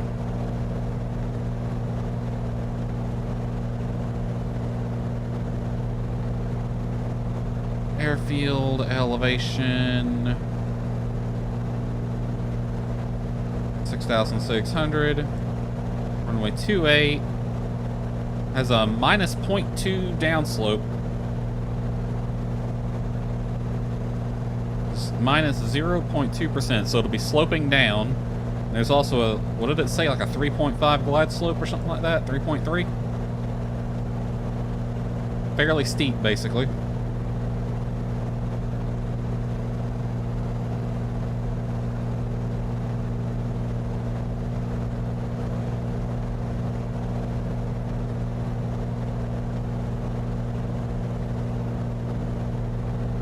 Rain cells don't seem to be moving very much,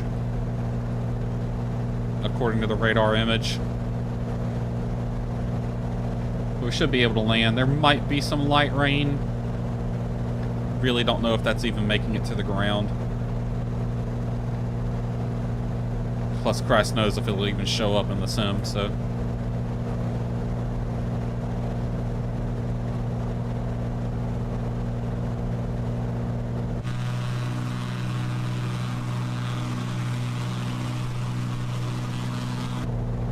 What's our CHT looking like? Yeah, I think we'll leave the cow flaps half-cocked at the moment. Descent checks. ATIS arrival ATIS AWOS set. Altimeter set. Arrival approach set. Nav radios set. Fuel tank selector.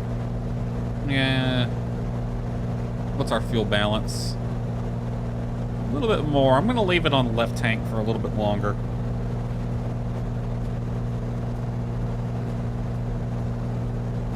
No need to do an approach briefing. We're VFR, so I'm just going to skip that.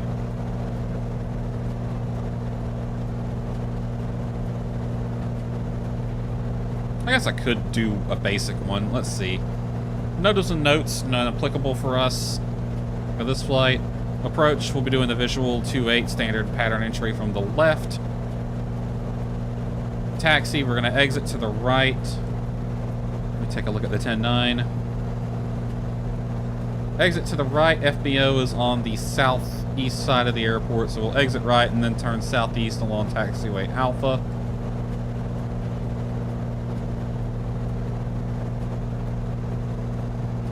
Let me read through the notes. Doesn't look like there's really any to worry about.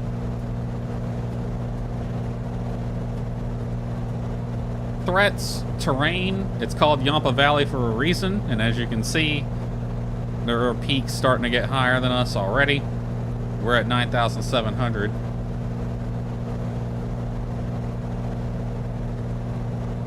So terrain and obstacles are going to be the biggest threat at this airport. Some rain, light to moderate, and some heavy around, but nothing over the airport.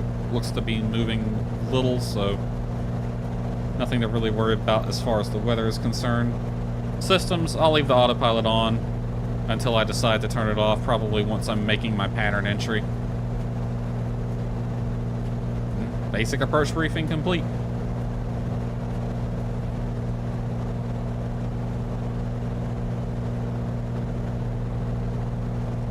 Alright, I should be able to see the airport. I see the lights. I don't see the actual pavement or anything.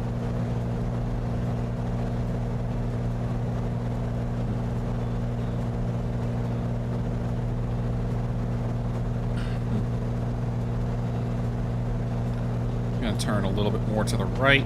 I want to head straight for the VOR, basically. Maybe a little north of it.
Right, I'm gonna turn a little bit more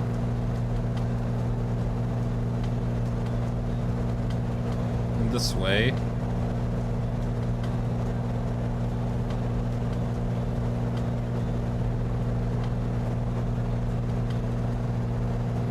I do see the airport.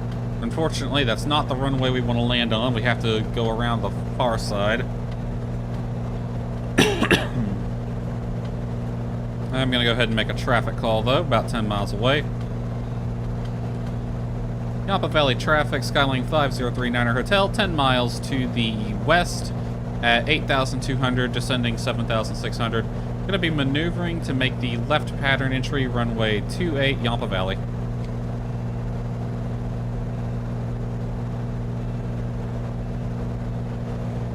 It is runway 28, right? Yeah.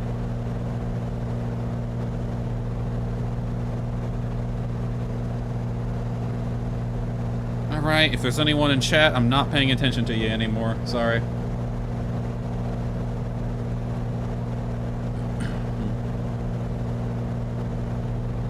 We're sterile cockpit now.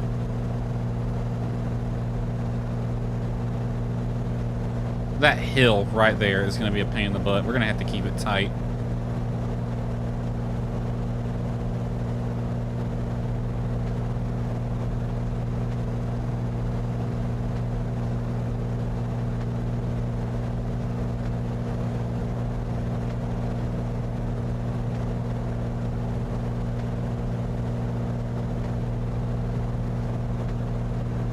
Want to play a game of Spot the VOR again? Ooh, we are close to the freaking...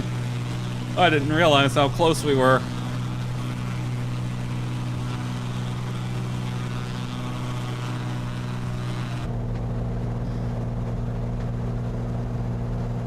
Yeah, it's in the yellow. There's the VOR right over there. It's one of these buildings.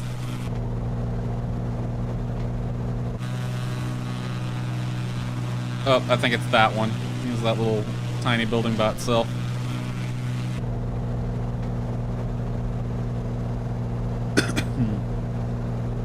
I knew we'd be close to the terrain here. I didn't think we'd be that close.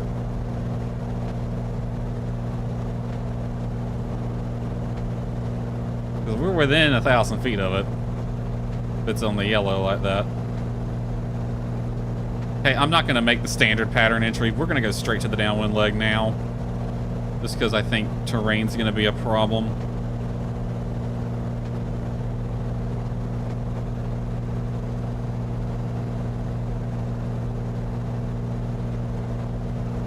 We're on the downwind leg. A little far out. Not too shabby.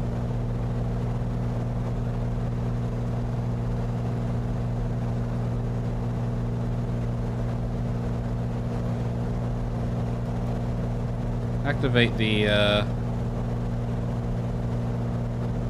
the leg for the missed approach point. I'm more concerned about that one.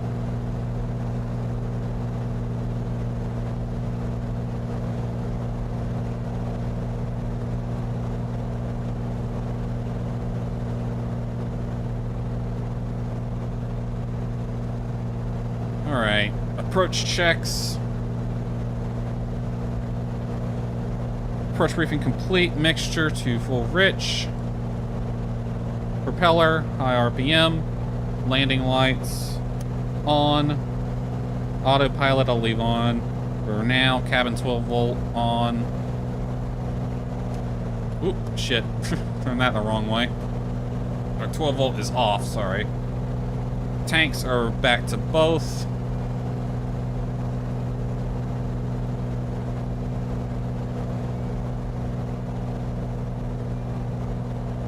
I should have scenery for this airport, but that looks default.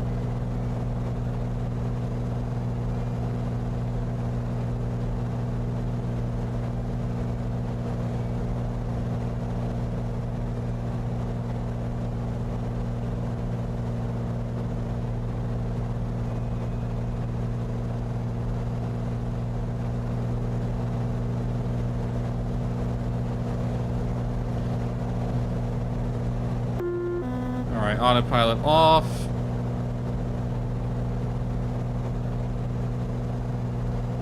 Alright, we're beamed the approach in.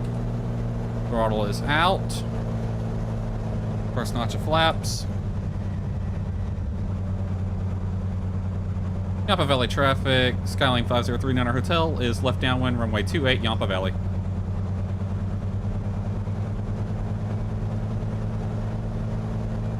Keep this approach tight because of terrain is a concern.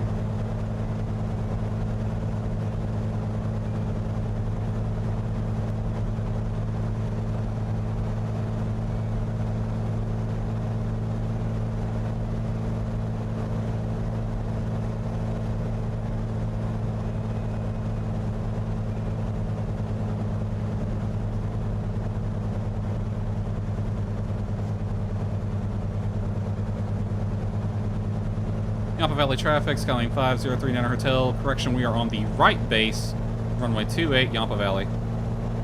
Ah, I got confused. I am on the wrong side.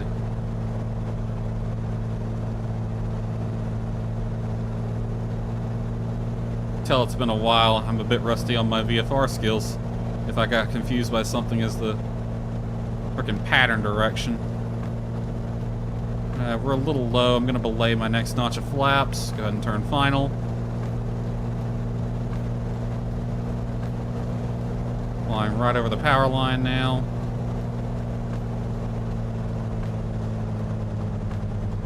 Several power lines. Yampa Valley traffic, Skyline 5039 Hotel is on short final, runway 28, Yampa Valley. I'm going to bring the throttle back, bleed off some of this energy.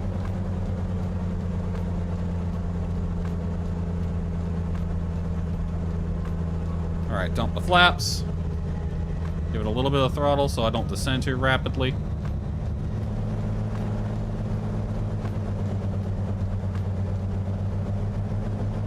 Damn, that crosswind. Take the crosswind correction out.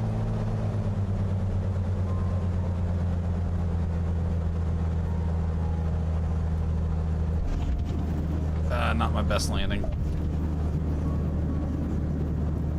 That crosswind is really throwing me for a loop. This is the default.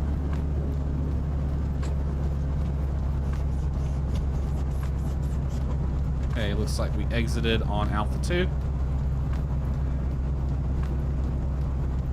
Yampa Valley traffic, Skyline 5039 Hotel, clear the runway, Yampa Valley.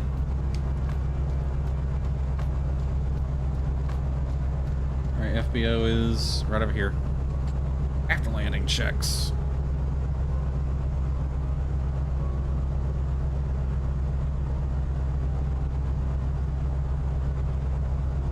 Landing and strobe light off. Pitot heat was never on to begin with. Flaps up. Cow flaps full open. Bring that out for ground ops.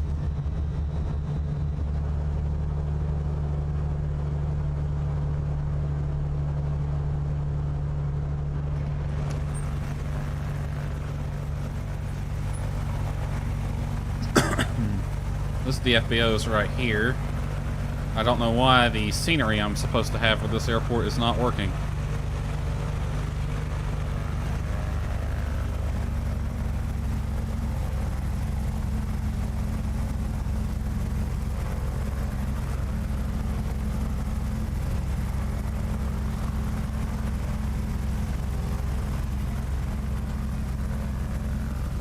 Yeah, it doesn't even have the new apron here.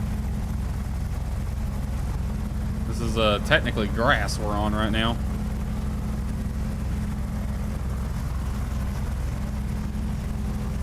Let me stop right here for a second.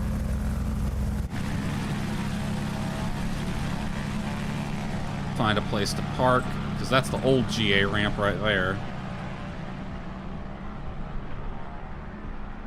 We'll just park it over here where these jets are parked, I guess. And I'll have to investigate why the scenery did not work. I probably forgot to activate it because I use an add-on linker anyway. Or manager, whatever you want to call it.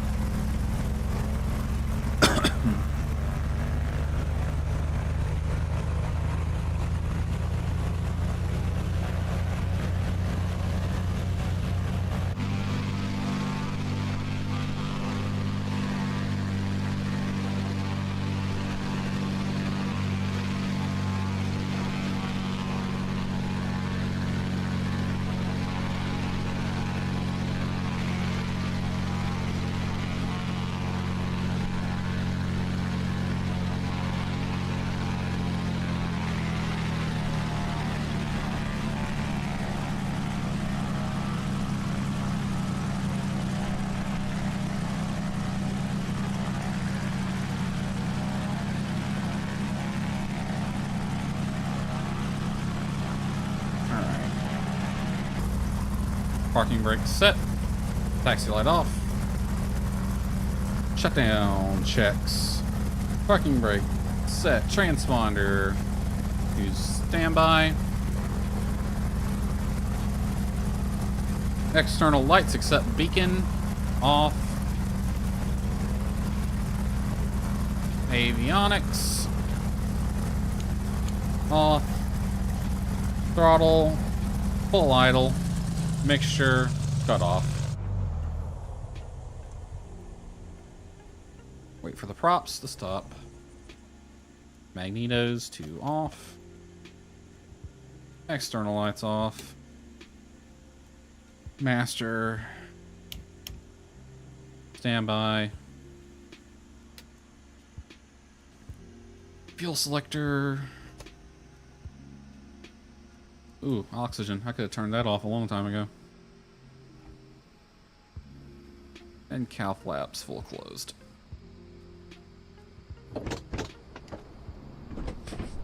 Oh, I thought I opened my window. I didn't open either of them. The hell? Alright. Checks complete. Not a half bad flight.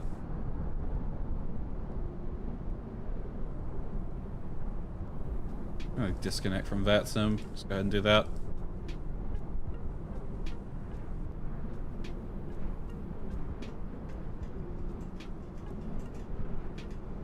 Alrighty, bring up the tablet. You can turn static elements on. Baggage door can open up.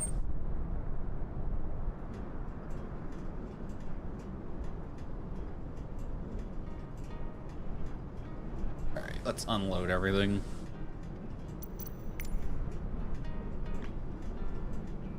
And just set our payload to 0. We started the flight with about 920 pounds of fuel. Ended with...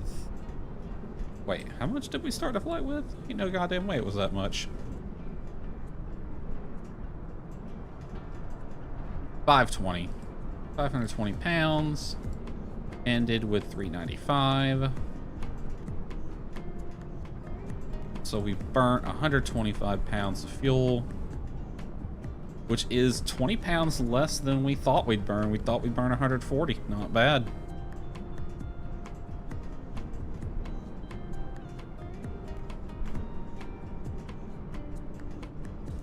All right, 395. I'm gonna note that down because I'll need that for the return flight at some point. I don't know if I'm gonna stream that one or not. I think I'll do the return IFR. This looks like it'll be a fun airport to depart IFR, and my scenery should be working by then.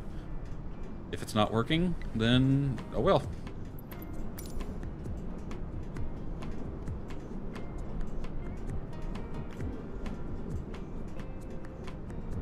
Alright, position the camera.